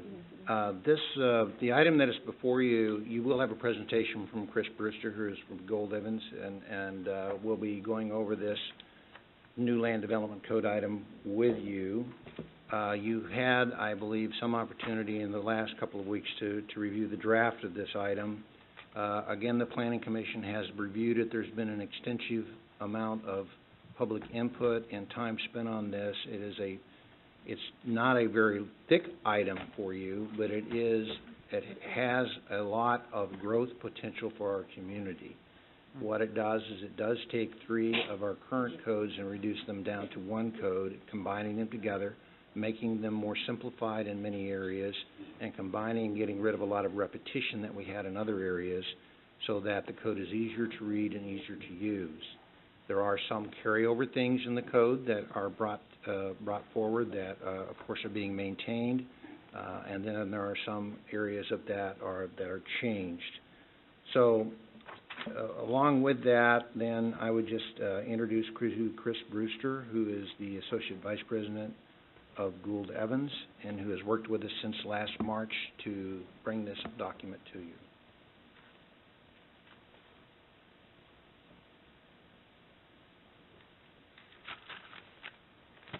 Thanks, Larry. Good evening, Mayor and Council. I'm very happy to be here to present the fruits of a lot of people's labor since March of 2015. It's been a great experience working with the city and staff, Planning Commission, and a lot of things we heard on earlier items about your value in long-range planning are very evident, and so we like to work on projects like this. Just a quick overview and history and background of the project. When we were first hired, the project objectives were pretty clear in your RFP that you wanted to implement your recently adopted comprehensive plan. You wanted a streamlined process, development processes, how the Planning Commission and staff and applicants engage in that. You wanted that streamlined. A user-friendly code, as Larry mentioned. And the last 2 aligning with the economic development strategy that was also adopted in 2014 and promoting the council's strategic goals that you heard through some of the budget discussions tonight as well. A little bit of background on how we approach codes. We really do value a logical framework and structure as the first and foremost thing. It gives the development codes a lot longer shelf life. We don't look at them as just a collection of standards. We really do look at them as the tool that implements your plan. So logical framework and organizational structure is very helpful because we do know this code will need to be amended over time and over its life, and so it will last longer with that. Putting purpose and intent statements in wherever we can so that whenever a decision's being made on the code, people are constantly rooted back to what your planning goals and policies were. Using plain language wherever we can. It's a legal document and needs to be enforced and sometimes defended in court, but it's also one of the codes that's most encountered by all different types of professions, developers, landowners, citizens, lay people, so writing it as plain language as possible. And then graphics and tables to replace words and lots of times large chunks of words. Flexibility and expectations. A lot of times when we engage in these projects, we do hear from the development community, if they would just tell us what the standards are, we'll be okay. But then we also hear at the same time, well, I want to do some different things, so I want to, and those aren't always inconsistent statements, although it may seem that way. It's really any time you have discretion in the code that we want to have some criteria for that discretion so that you can do new and innovative things and that there's still logical planning criteria to review them by. And then lastly, the standards based in different context, scale, and form, and that's a theme that runs throughout this presentation and your code, and because it's a theme that runs throughout your plan. Not all areas of your city are the same, and your plan kind of sets that up, and so we didn't want our development code strategies to be the same in each area of the community.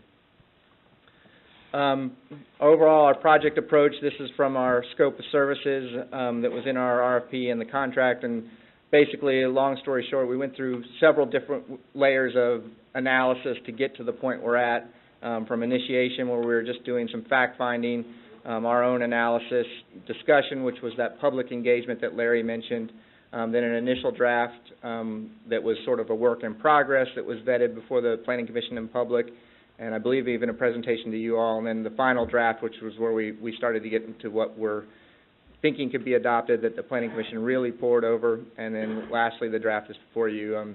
We had targeted March, so we're a few months late on that, but it's not uncommon when we get this much involvement in a good way.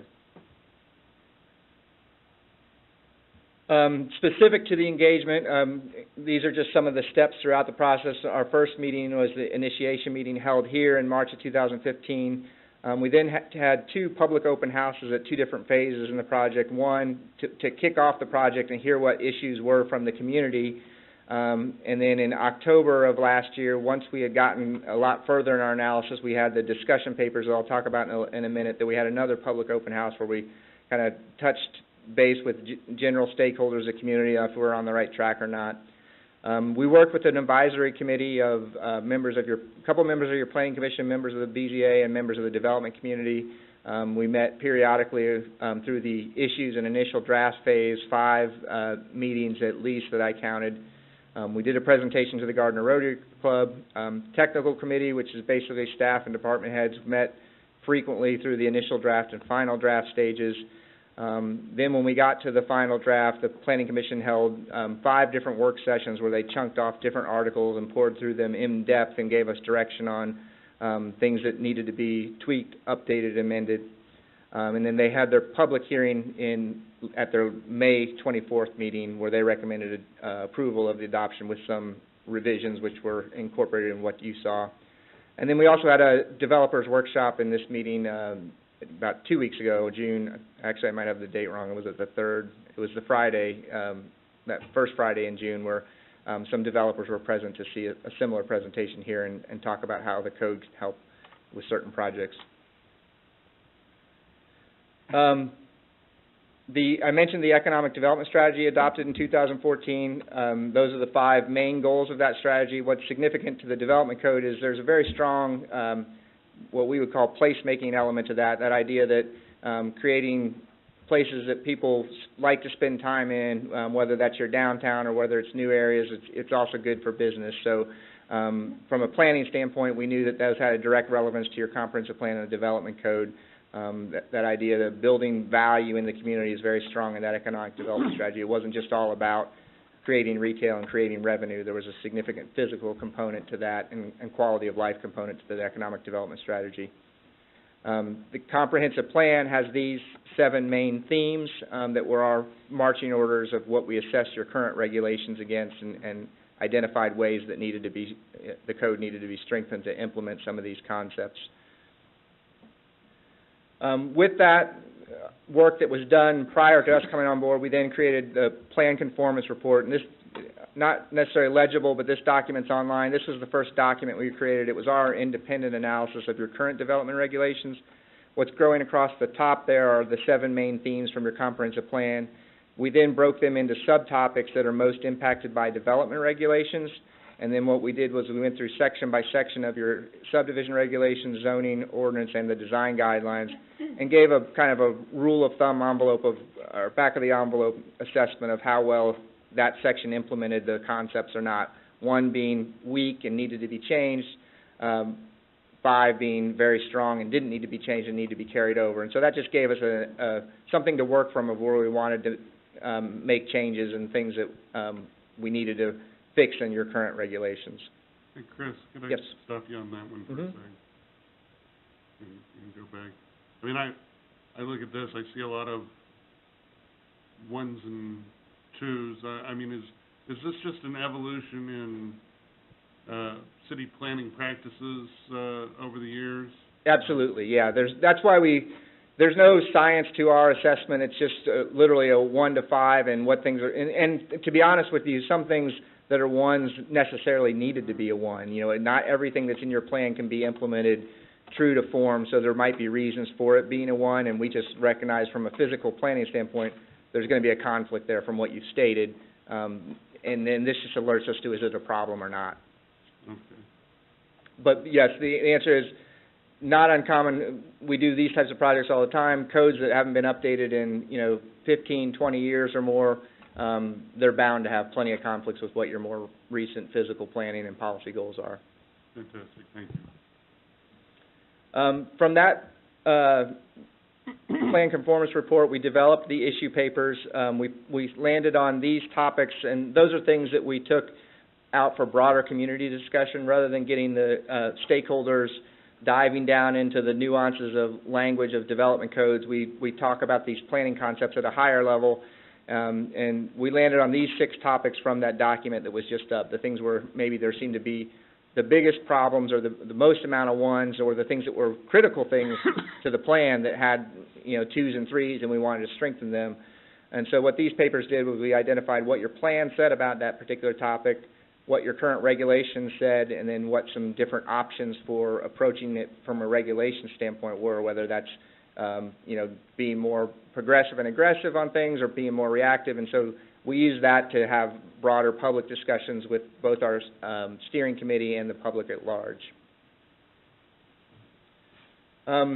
With that input, we got to our first stage of where we're going to propose something. And so the first thing we did propose was reorganization of the code. So going down the left of the screen is a list of all the current standards from your subdivision regulations, Title 17, and the zoning ordinance, Title 18. What's not listed there is the design standards, which is a separate document.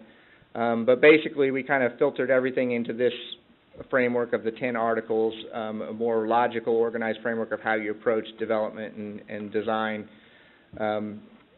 What's to know about this is everything that was addressed in that list of standards to the left is somehow incorporated, if not amended and revised, at least it's in there. So we kind of repackaged and rebuilt your code under this structure that's on the right of the screen. Now to the substantive changes. The first group I want to talk about is just creating a more streamlined and user-friendly code. Article 3 is where the procedures are, and that's, Larry mentioned a lot of redundancy. We found, and again, not unusual, we found a lot of redundancy in the code on different procedures for different types of applications, and when that happens, you're bound to get conflicts when you address the same thing in 2 different places. So we simplified that, and we started off a section that just had all of the common procedures, the things you go through for every application, and then followed that with application-specific procedures. And the idea of that is also we want to orient people to what the application is about, what's its purpose, what submittal requirements, time frames will we review it under, and then what decision-making criteria both staff, planning commission and of some of the applications that come to you all, what you will use to make decisions under that code. Intent statements and decision-making criteria, again, things that tie what the standard is trying to accomplish back to planning policies and goals. Those are throughout the code. Again, help with interpretation, help citizens and developers and landowners understand what's trying to be accomplished with the development code. Article 5, we reorganized the approach to uses and created a use table. Your current zoning districts had long lists of, sometimes random, but laundry lists, I guess is what we call them, of land uses. And so what we did was we went through and collected all those and consolidated them into a table, and then we generalized it, and I'll talk a little bit about that in a minute. I have a slide shot of it, but basically what we tried to do is streamline and generalize so that you didn't accidentally exclude certain uses, and we found a better way, I guess, to categorize uses, land uses, in relation to your comprehensive plan. Section 3.04 and 6.01, a more targeted approach to plan districts. This relates both to the procedure section in 3.04 and the district section in 6.01. Basically what was happening was the plan district procedure, something that's supposed to be for things that are maybe innovative or that you can't do under the typical zoning districts or that you would do under a master plan. That process was being used even just at the site plan level to amend things that didn't quite meet the standards. So we separated that and had a better site planning process for when things not quite meeting the standards but don't elevate to a variance can get approved versus the things that are truly master plan development projects. So we created a more targeted approach to those planned districts, things that are truly innovative and creating whole new places, which again is consistent with your plan. And then tables and graphics throughout the document wherever we could. This is just an excerpt from the land use table, and what we did was we generalized all of the uses under specific use categories, so it's a little blurry there, so you can't read it, but retail category and service and employment category are shown on this particular page. But instead of having, like retail is a good example, some of the districts might have had 15, 20, 25 different retail uses listed. What we found is what your plan was really concerned about was not necessarily the type of retail or even specific type of retail, but what scale is it being built at. And so we created categories based on the scale and intensity of the use, not necessarily the specific type of use. So there were a number of those uses that we were able to do that with, and we could then generalize the use table, make it more flexible and adaptable to new things that are coming in because they'll fit these general categories, but also had some more concrete criteria on what the impacts of those particular uses might be on surrounding property owners or the type of quality of the area that's trying to be achieved. So a little bit better fit between the land uses and the comprehensive plan from this approach.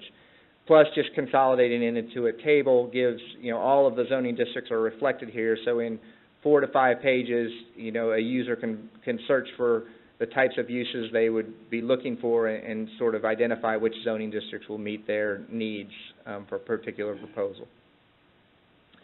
Some of the new things that Larry mentioned, your comprehensive plan is very strong on community image, civic identity, and a lot of public realm streetscape type standards, shaping the image of the community. So we really dove into that a lot, and we kind of took this approach that designing and building the public realm plus the private development standards need to have a better match. That gets to different standards for different contexts within your community. So the way we broke it down was street networks and street types, open and civic space systems and different types of that. Again, one of the things we heard, that the trail and greenway system is a really valuable asset for your community. How do we emphasize that, but also build on it with having different types of open spaces in other areas? Mm-hmm. And then from there, with that being the public realm, the building types and frontages is where the development standards kind of focus by adding in new things, and I'll go over that in a little more detail. But basically, we looked at it as like those three things. You establish the public realm, you enhance it by expanding on it with open spaces and civic spaces, whether they're small, compact spaces in your downtown or whether they're larger, open spaces in your residential neighborhoods. And then from there, it makes sense to talk about how standards relate to that framework. So that was our kind of operating policy or approach to this. So what we did was we went through the street types, and your current street standards were basically built on the conventional classification going up across the top, arterial, collector, and local. And so what we looked at was, well, are there some design qualities of different streets throughout the community that we want to build on? The easiest one to draw the distinction in is what we experienced right out here. It's obviously a major arterial for the community, connecting areas well beyond Gardner, but as it comes through here, it's your main street. So we would call that the activity street type. Yet you don't have a lot of guidance for how that street should transform and be of a different character as it comes through your main street, as you may when you first get off the interstate, where it may be more of a standard street type that's more about moving traffic or serving other needs. Similarly, the neighborhood street type was one that we thought, one, built on a lot of your existing older streets in your community, but in some of the new growth areas that we're talking about, planned residential development, there was this idea of more compact, walkable, pedestrian-oriented neighborhoods. So that neighborhood street type would be the counter to that activity street. In residential settings, it would be a neighborhood street type. In a commercial setting, it might be an activity street. And then the last one was playing off some of the green connection themes of your plan and the trails and greenways, that there's this idea of a street that has a more natural amenity. And we could look at what context those different street types made sense in. And just here's an illustrative example of what the design of different streets can do to shape the character and quality of different areas, and then obviously development should respond to those contexts in different manners. Building off of that, enhancing the public realm, a similar approach to the open space types. Development codes are famous for just requiring a percentage. Give us 10% of open space.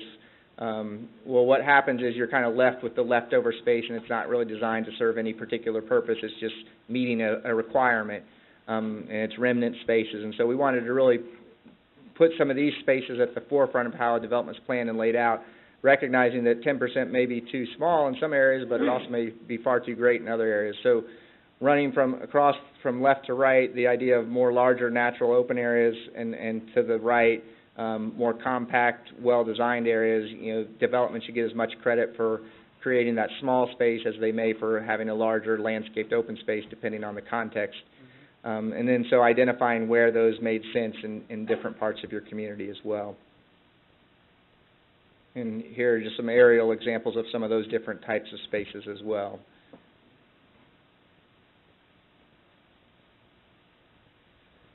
And lastly, that got us to the development standards, the building types.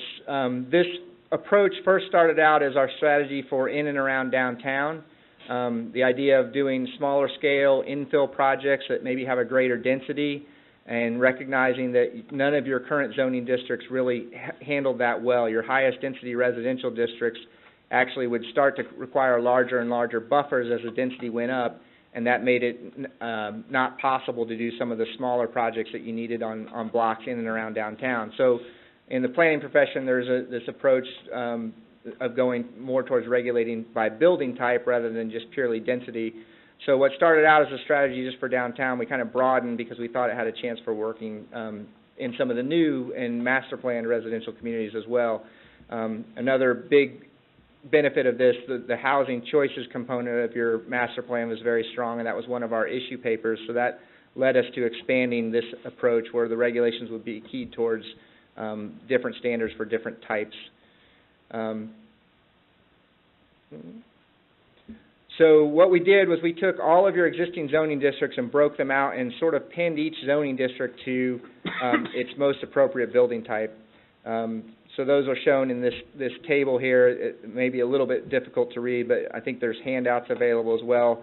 But basically what we found was all of those ones that are circled in green here are your current zoning district standards from A to R5, basically reflected by a building type. So everything that you could have done previously under your previous code, you can do now, and the standards are the same. Those development standards reflected to the right of the table are the same, or if just tweaked slightly from what your current standards are. So we're not changing anything in most of the existing zoning districts. What we did add was some new building types that currently aren't allowed, and this, again, most appropriate in the downtown context, perhaps in new neighborhoods where someone wants to try a more walkable concept. smaller scale detached houses, duplex row houses and walk-up apartments, very small lot, but multi-unit buildings, and live-work buildings. That building type has been coined as the missing middle. In other words, that middle scale of housing between a duplex and a large-scale apartment complex that our regulations don't handle very well. And so we added those back in. What resulted was we looked at, okay, which zoning district, if we're adding those new types in, where are they most appropriate? You currently had an R4 zoning district that was geared for just condominium dwellings. It wasn't mapped extensively, if at all. I don't think it was anywhere mapped yet. And then that condominium dwelling type was sort of a limited use of that district anyway. So what we did was we picked that district to be the one where all of these new things would be allowed and enabled in. So again, the idea of doing as little disruption to the existing zoning districts and the existing code, but adding in strategically where the new things would be allowed. And so what that meant, the most used zoning districts weren't significantly impacted by what's proposed here tonight. For the non-residential types, we then took that idea of regulating by building type and expanded it even further. And again, this was mainly aimed at getting towards, in your comprehensive plan, you have neighborhood commercial centers, smaller scale, more walkable areas planned for in some of the new growth areas. And then you also have a lot of it existing in and around downtown, so it was aimed at those areas, how to do development differently. So similar approach, we took all of your existing standards and put them into a table and keyed certain building types to those standards. So all of your current standards would be circled there in green, could be categorized in one of those building types. The part to the right is basically the current standards for each of those zoning districts. So by switching to a building type approach, there wasn't a lot of disruption to the most used zoning districts. For the compact walkable areas, which were really, if you read the intent statements of your zoning district, it's the CO and COA zoning districts. Again, they weren't widely mapped and used, and so we looked at those areas to enable some of these more walkable, mixed-use type commercial developments. And so the most significantly impacted districts weren't used. C1 is impacted by it because it was more towards what is prohibited by these standards. A good example is a lot of times, going back to the question on the older zoning districts not being touched, communities viewed downtown as, well, that's where we have the least standards, so we don't have setbacks and we don't have building heights, and that allows an urban condition. So it's not true to say all of what you see around here that people value about downtown couldn't be built. It could, but something that doesn't meet downtown could just as easily have been built because you didn't have height standards, you didn't have setback standards at all, so someone could put their building basically anywhere. So we were more intentional about enabling the downtown building patterns, so a little bit different than what we did in the CO and COA. And then also significant, the most used and most prominent commercial districts and industrial districts weren't widely impacted by these changes. And the last part of what we were doing was that once we knew the building types and we had talked about the street types, that we wanted to focus some of the site design standards on that relationship between the buildings and the streetscape. So that was kind of the glue that holds everything together.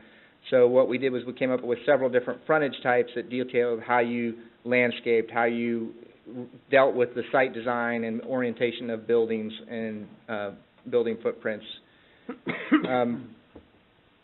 These are the 7 frontage types that we came up with that dealt with that, getting the buildings and sites to fit in better with their context, different standards for different parts of the community, and again, they would all be based on which street type you're fronting on.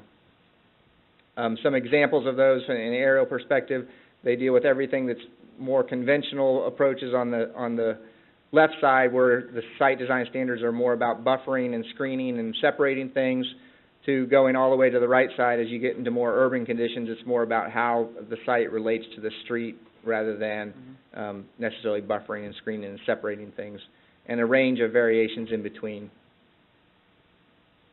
And that same concept applies to residential projects. So on the extreme left side, you see a apartment complex that's more car-oriented in a suburban area, and so buffering and screening is important.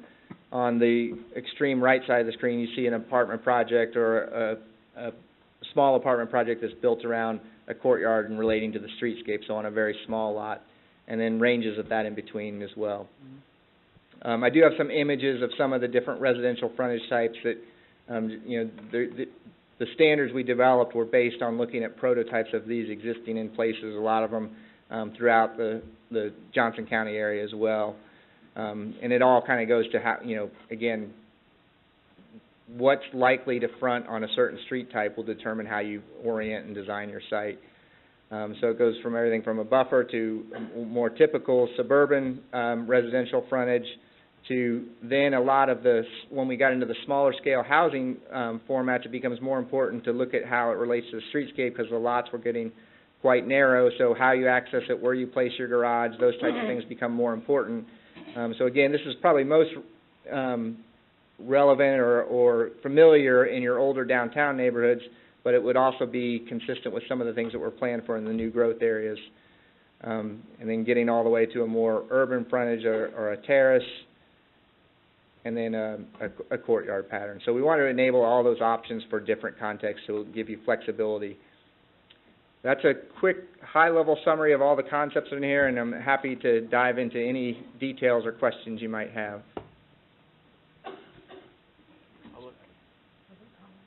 Steve, you're the council president. Yes, I'll take the mayor for a second here. Thanks, just don't go very far there. I will open the floor for public comment. If there's anyone who wishes to comment on committee recommendation number 3, please come forward, state your name and address for the record, and have yourself be heard.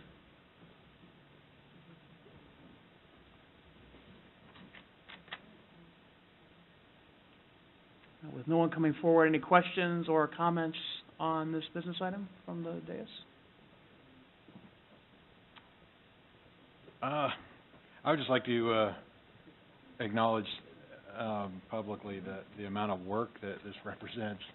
This is a tremendous accomplishment, and lots of activity over the last several months. I'm going to have that. Okay. Meeting after meeting and committee after committee, putting all this together. So I just wanted to say thank you to all the folks that participated in this, especially the Planning Commission and the Board of Zoning Appeals. I agree. Wholeheartedly, yeah, took the words out of my mouth. Yeah, the level of professionalism with this document Yes. compared to what we had before is significant, so. Ease of use. Yeah, I mean, as one who's really pushed for a land development code rewrite almost from the time I got elected, this is a long time in coming. It took a while. It took almost a year and a half to actually get this done, but what's the saying? The good things come to those who wait. And I think that this is a template that's going to allow us to be able to put in the kind of vision that the people of the community will embrace wholeheartedly and really help to revolutionize the community. So thanks again to our consultant partners, and thanks for all the work from internal resources as well as the Planning Commission on this. And I know this is going to allow us to cut down on our development time. Even before we approved the plan, we were taking steps that were shortening the development time by weeks of shot, and Yes. I'm definitely looking forward to seeing how much faster development projects move through the process now as opposed to before. It's going to make it a lot easier for the Planning Commission people. I see the Planning Commission chair back there. It's going to make your job easier. So, other questions or comments regarding this item? Real quick, Larry, can you go over kind of what I brought up to Cheryl about there was some stuff in the actual code that I had questions about. One place said no corrugated metal was okay, and then it said corrugated metal was prohibited. So I want to hear from staff what your assessment is on that. For surfaces, you mean? Right. Building surfaces. Because, I was worried about Orchelin's is corrugated metal on that building. Yeah, they're an approved structure Right. under the existing code, and the new code wouldn't affect them, of course, because we will complete that process underneath the existing code. I understand. My fear is if we have another company come in I mean, what is obviously, we would make that type of building incapable for them to build, correct? There's a difference between the metals that they're using and what's corrugated metal. Corrugated metal is basically the old tin roof shed material. Okay. We're not allowing that material Right, to be okay. a structure material for the face or the sides of a structure. Oxidized metal or powder-coated metal or any of those kinds of products, everyday normal construction products Okay. are certainly allowed without any problem. I just wanted to make sure because the way it read, one's allowed and it wasn't, so thank you for the clarification. Yes, sir. Other questions, comments?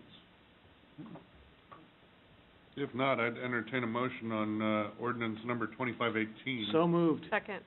Motion Shute, second Harrison, that we adopt ordinance number 2518, repealing the existing Title 17 subdivision regulations and the Title 18 zoning ordinance, including the Gardner Design Standard referenced therein of the Gardner Municipal Code, and adopting the Planning Commission recommended Title 17 Land Development Code with an effective date of August 1st, 2016.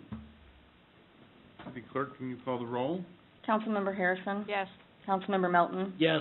Councilmember Moore? Yes. Councilmember Shute? Yes. Councilmember Winters? Yes. Mayor Morrow? Yes. Ordinance number 2518 passes. We'll move on now to new business items. New business item number 1. Consider acceptance of public infrastructure in the Nottingham Village Apartments development. Brian, welcome back to the podium. Thank you, Mayor. Something that we started a year or two ago was making sure that the city council was aware of when public improvements were complete and when we were going to be accepting those into the system. The Nottingham Village Apartments development located on Lot 1 of Sheen's Crossing, second plat, which was accepted by the City Council in October of 2014. The developer recently completed construction of the public infrastructure, including storm sewer, water, and wastewater. Having received a recommendation from the city engineer that the infrastructure was installed per the city specification, staff recommends that City Council formally accept the improvements into the city system. Our suggested motion tonight is to adopt Resolution 1951, accepting the public storm sewer, sanitary sewer, and water main improvements installed within the Nottingham Village apartment development. And in your packet, and that's actually a picture showing the public improvements. Very good, thanks, Brian. Public comments regarding new business item number 1? With no one coming forward, questions for Brian regarding new business item number 1? This really seems more like housekeeping. I agree. No questions being asked, I'd entertain a motion So moved. on, resolution Second. 1951. Sorry, it's housekeeping. That's okay. Motion, Melton, second, Harrison, that we adopt resolution number 1951, accepting the public storm sewer, sanitary sewer, and water main improvements installed within the Nottingham Village Apartments development. City Clerk, can you call the roll, please? Councilmember Harrison? Yes. Councilmember Melton? Yes. Councilmember Moore? Yes. Councilmember Shute? Yes. Councilmember Winters? Yes. 1951 passes. New business item number 2. Consider authorizing the city administrator to execute a contract for the acquisition of real property to help clear the runway protection zone of the Gardner Municipal Airport. Brian, falls back in your court. Thank you, Mayor. The Gardner Municipal Airport Master Plan calls for the acquisition of 4 properties south of the airport. One of those is the Paulson Tract to provide a runway protection zone, or RPZ, for the airport's north-south runway. The city did previously acquire and clear 2 residential properties south of the airport. Once the Paulson property is acquired and cleared, 1 remaining property south of the north-south runway will need to be acquired. The city and our consultant, PEC, have been working with the Paulsons and have reached a negotiated price for their property. FAA funding is available to reimburse the city for 90% of the cost to acquire the Paulson tract, and the city does have the funding available for the remaining 10%. FAA land acquisition requirements must be followed with purchase order completed and grant application submitted by the end of June to help ensure $61,000 in existing grant funding is not lost in September. Basically, if we don't submit the application by the end of this month, we would lose $61,000. The purchase price for the property is $155,000 even, and we would suggest a motion that the City Council authorize the city administrator to execute a contract in the amount of $155,000 for acquisition of real property to help clear the runway protection zone of the Gardner Municipal Airport. Very good, thank you, Brian. Public comments regarding new business item number 2. No one coming forward. Questions regarding new business item number 2 for Brian or other staff? Real quick, $155,000 is the purchase price. We are going to get a grant for reimbursed 90% of that. Is that correct? So we have to lay it out, and then they're going to cut us a check later. That's correct. The first thing is to get this in before the end of June. Okay. There's other parts to it. There'll be the demolition, those types of things will come later. Okay. Thank you. I had a question along those same lines. Is that $15,500 included in the $133,800 that we say we're subsidizing this year? The subsidy is the difference between revenues in and expenditures out. So the expenditures, that is included in the budget as one of the planned things you guys were going to do for runway protection zone. So it's not going to change your subsidy, but it is included in how I got there. Okay. And just for the sake of explanation, can you give us a brief summary of what a runway protection zone is, why we're doing this? Crash zone. I mean, it's pretty much what it is. It's off the end of the runway. There's an area that needs to be protected. It's called a runway protection zone. You can't have anything in it. It's even including like a parking lot. You can't even have that where people would gather in case the plane makes an unplanned landing a little bit short of the runway. We've had a few of those in that area. Yes, we have. One very recently, actually. And there's the 2 things. It's a runway protection zone. There's also a glide path that comes in, which actually extends out further. Thank you. Anyone else? No. Thank you. I'd entertain a motion on new business item number 2. So moved. Second. Motion Morris, second Melton, that the city administrator execute a contract in the amount of $155,000 for the acquisition of real property to help clear the runway protection zone of the Gardner Municipal Airport. All those in favor indicate by saying aye. Aye. All those opposed? Any abstention? New business item number 2 passes. New business item number 3. Okay, thank you. Consider approval of a real estate sale contract with Bank of Blue Valley in the amount of $664,290 for 15.25 acres of Lot E located on the northwest corner of 167th Street and Moonlight. Cheryl, I'm turning this over to you, correct? That is correct. And the city obtained the services of Lane 4, a name synonymous with development and economic development in the Kansas City, Missouri area. It's the Owen Buckley is the president of that firm.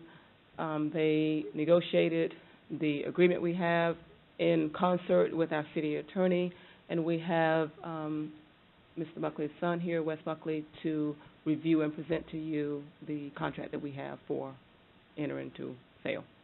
Very good, thanks.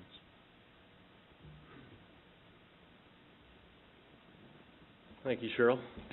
Happy to be here to talk to you this evening about the acquisition of 15.25 acres on the northwest corner of 167th and Moonlight.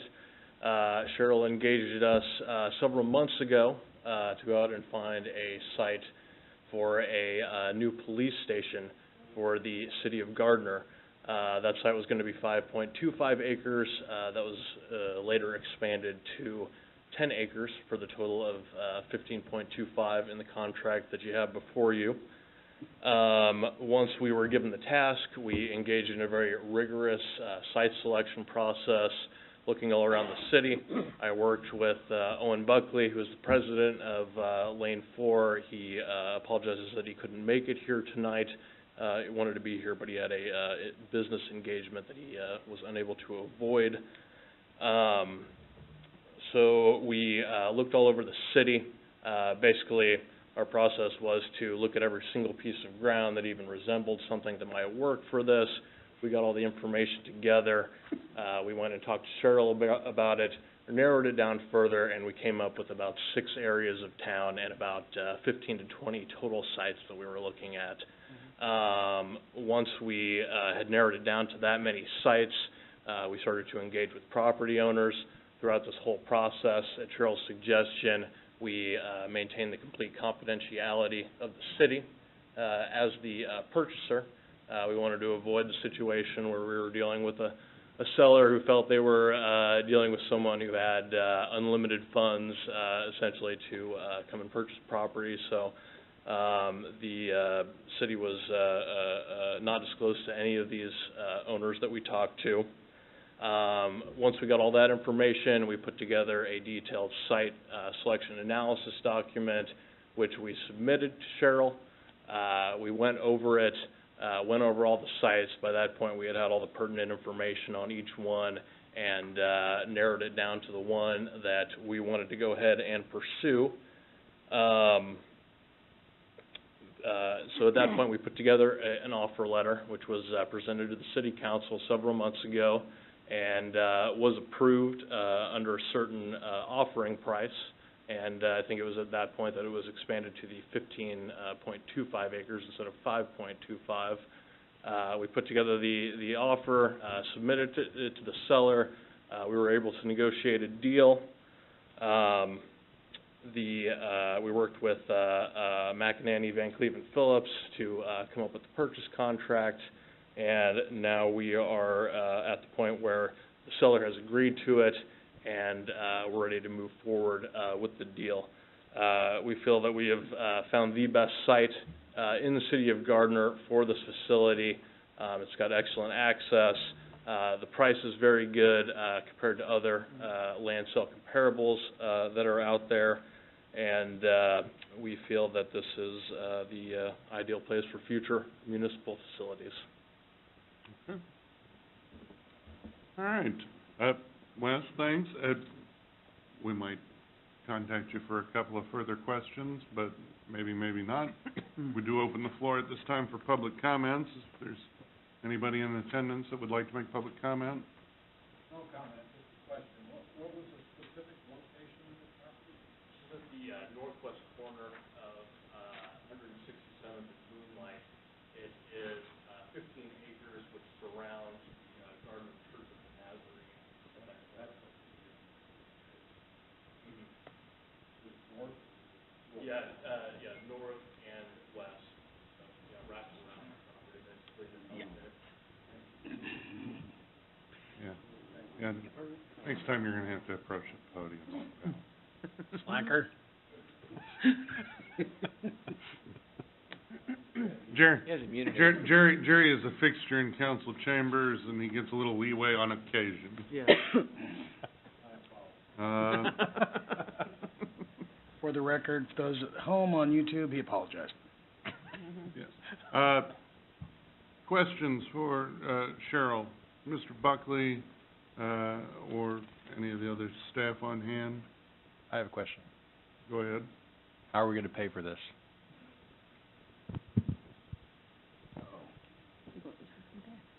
In installments.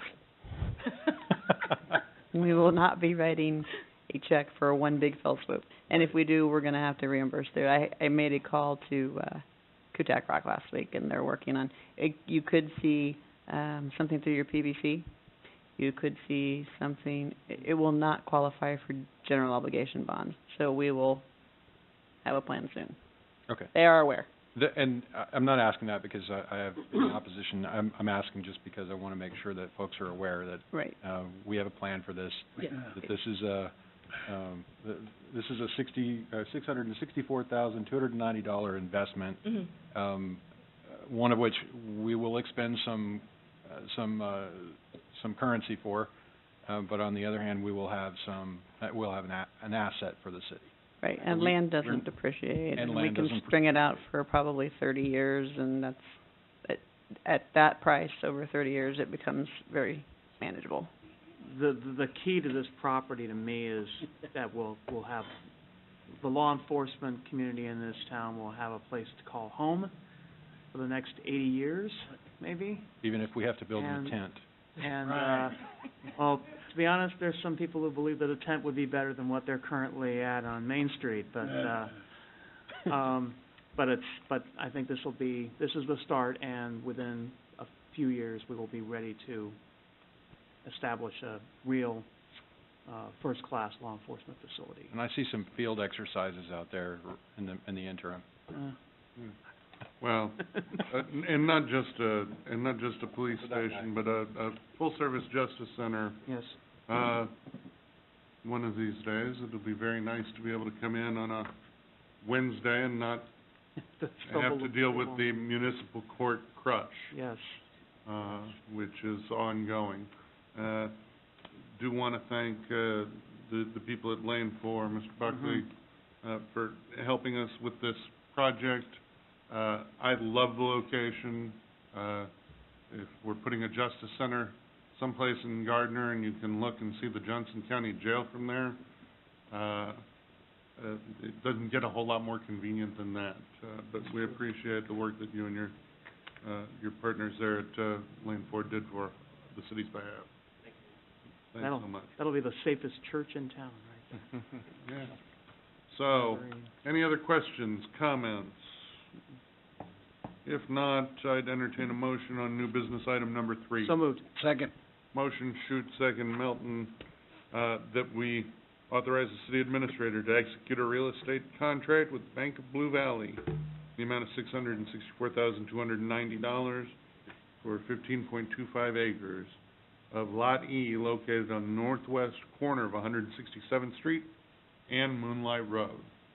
All those in favor indicate by saying aye. Aye. All those opposed? Any abstention? Buy some property. Okay.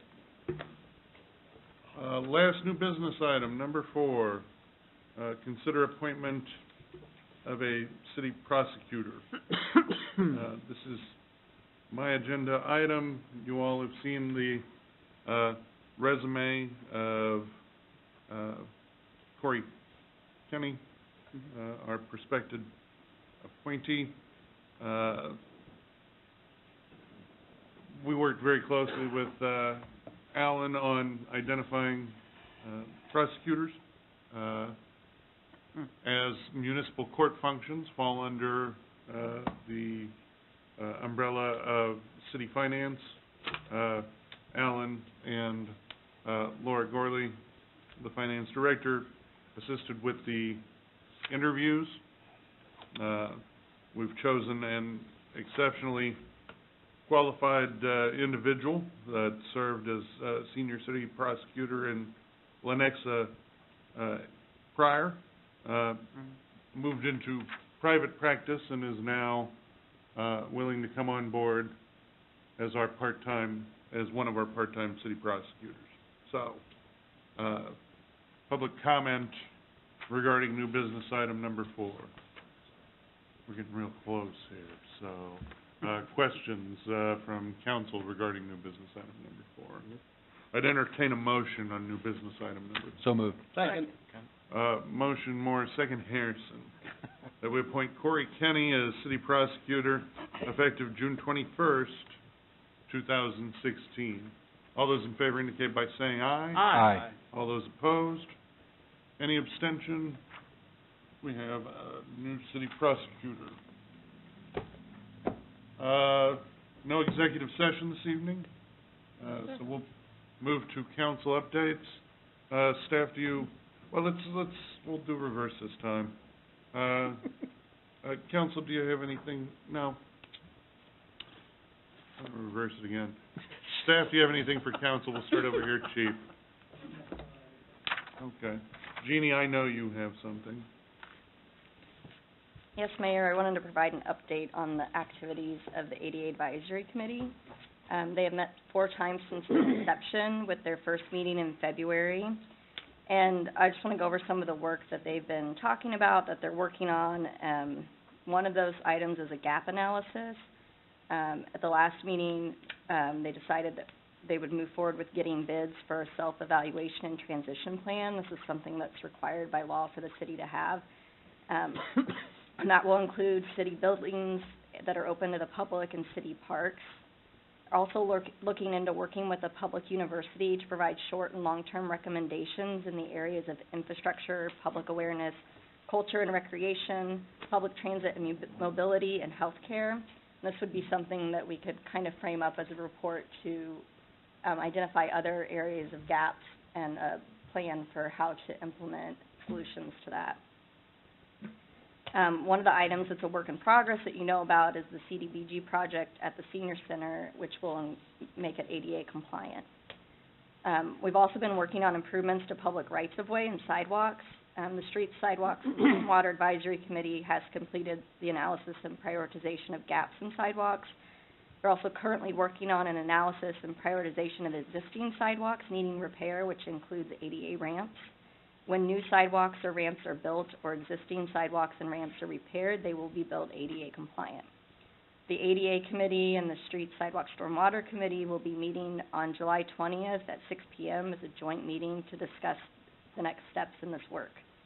Previous work that's been completed includes the Brittany Court pedestrian crosswalk with pedestrian activated beacons, the ADA ramp improvements downtown, which was our CDB project last year, which included repositioning the crosswalk signals at Elm and Main so that you could access the buttons, and paving at Mulberry and Main so that the crosswalk signals could be accessed, because previously you had to travel through grass to be able to get to the buttons.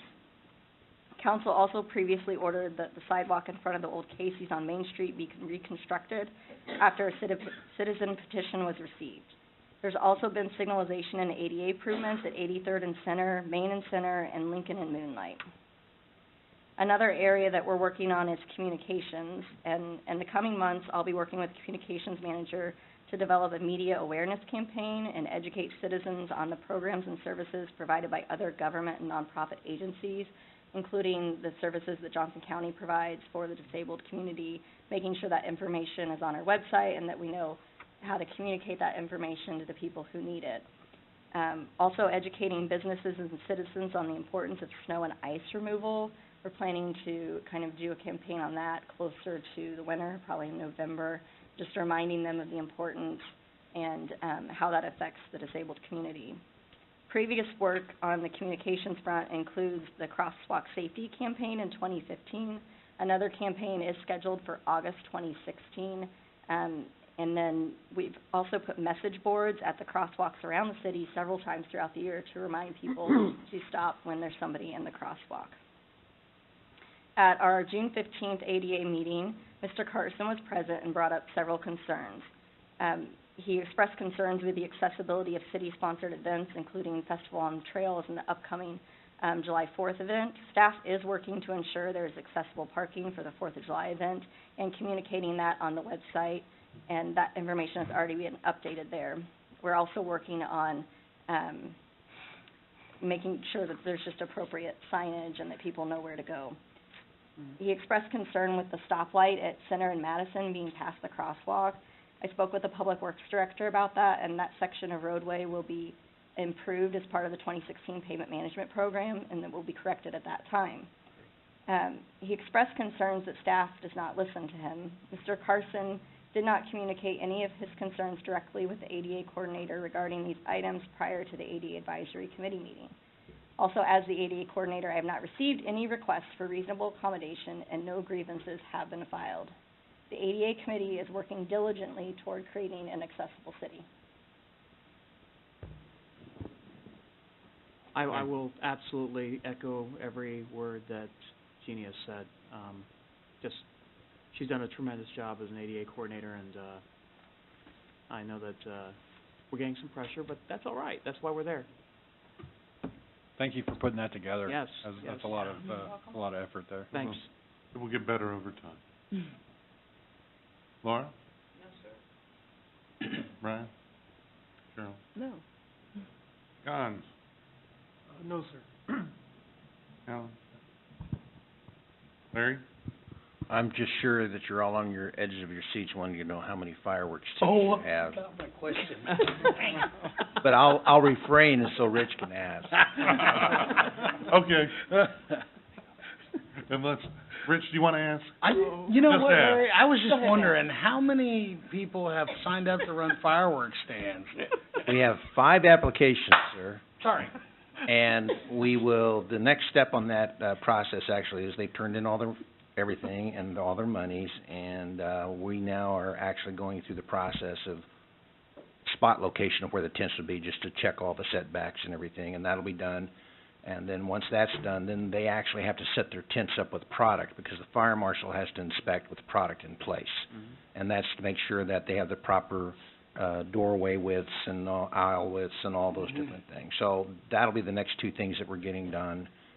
They will be up and ready on the 28th of June for sales, and the 28th through the 4th. So that's the quick overview for you. Now, do you want to know where they are? Yes. Oh, yeah. Okay. The grass strip just east of Price Enthusiasm. Chopper and Moonlight is one. Okay. And that was actually the first application we got.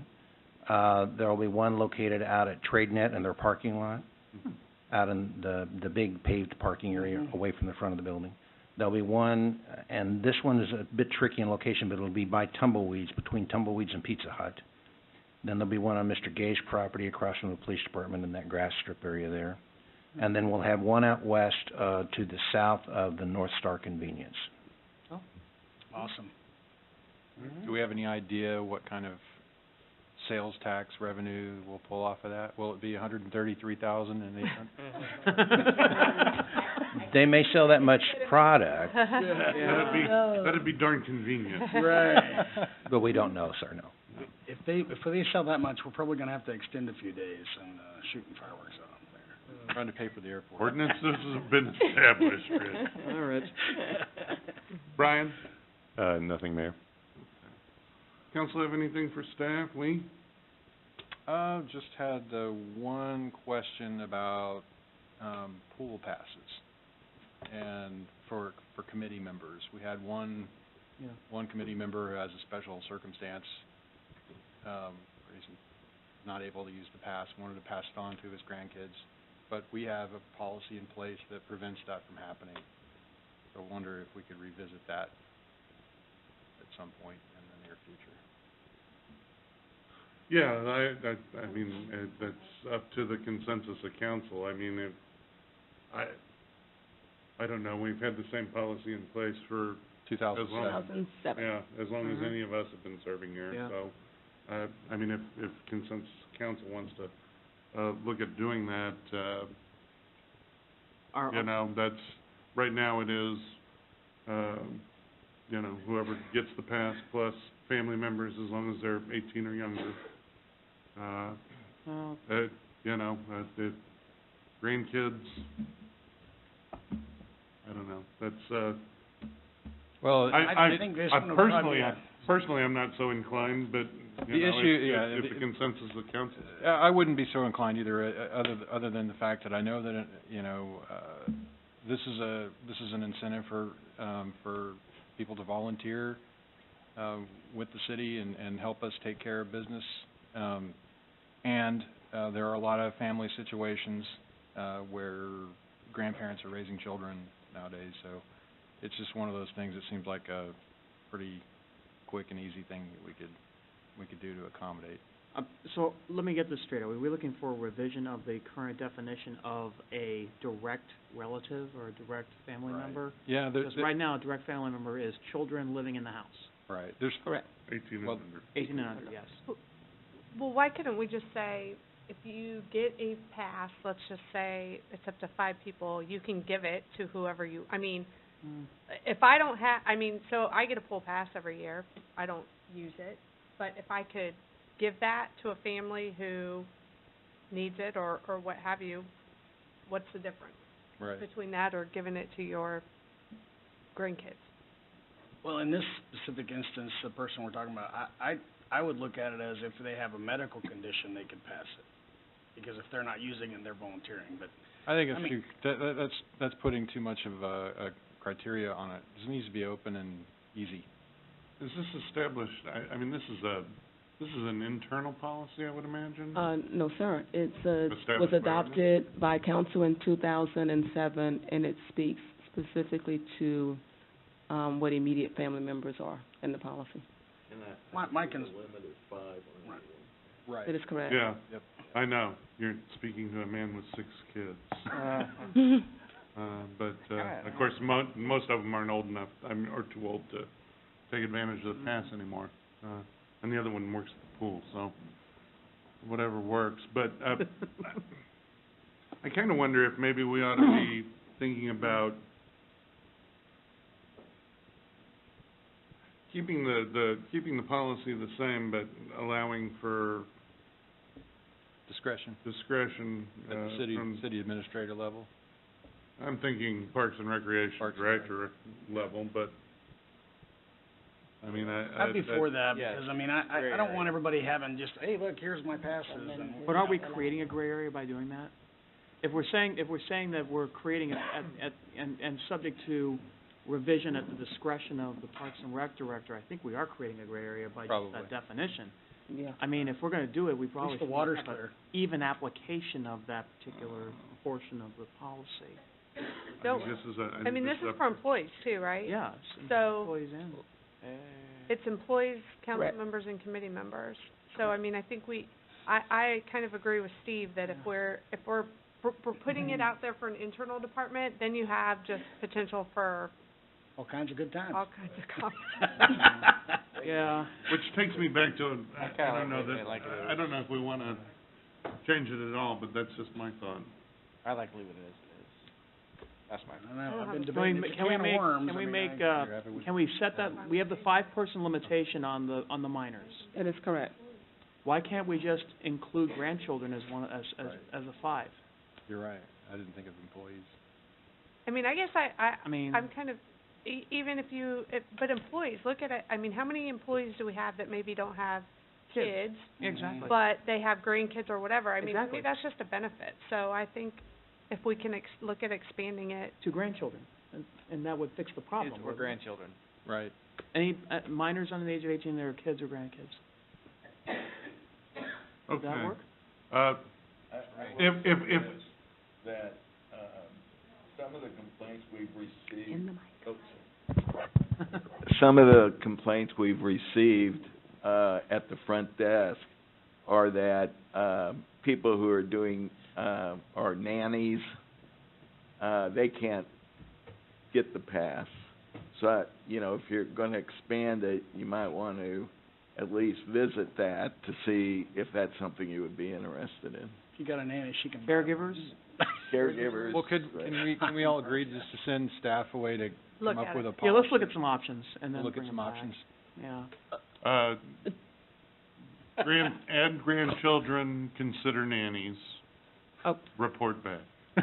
Okay, let me make sure I understand. I'm looking at the policy. Probably won't get instituted this summer season. Okay. It'll be for next year. For next year.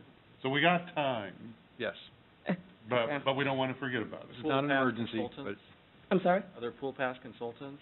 God, let's hope not. The consultants start getting pricey. We just let everybody in for free, it's cheaper. No. So we are bringing you options, bringing you a recommendation? You wanna talk about it in a work session? Oh, no. What would No. what would you like? I wanna Okay. make sure I give you what you want. I would say during council updates, sometime between now and before we issue pool passes. Or next year. summer, Okay, give us some options. We'll build a separate consensus at that time. okay. And, take action before pool season starts in 2017. Sounds great. All right, Thank you. we can manage that. That's all I had. That's all you Okay. had? Yes, sir. Okay. One question, right, Lee? One question. Rich, did you have anything else I just besides wanted the to say, fireworks? yeah, thanks for the info on the fireworks. I don't know if you can tell, I'm kind of ecstatic about it. So, anyway, I mean, anytime I can light off my own explosives, I'm a happy man. So, that being said, also, the, Police Department Advisory Committee, we are not gonna meet tomorrow night, so unfortunately, if you wanna come, sorry, we're not gonna have that.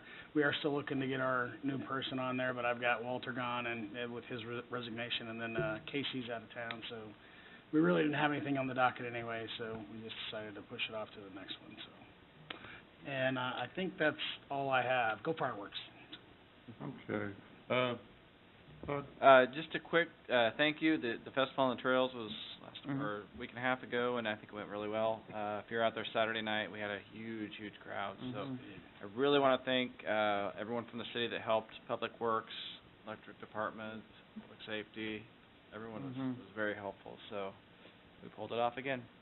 And no one, I didn't see really anything with heat stroke or anything, which was No, really I think- impressive for yeah. as many people as. And no incidents either, Right. from what I understand.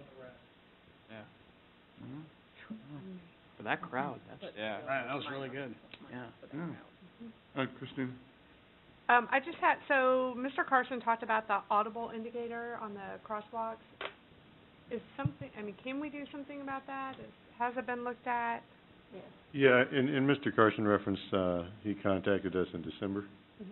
He did contact, city staff in December about the vibratory portion of that signal.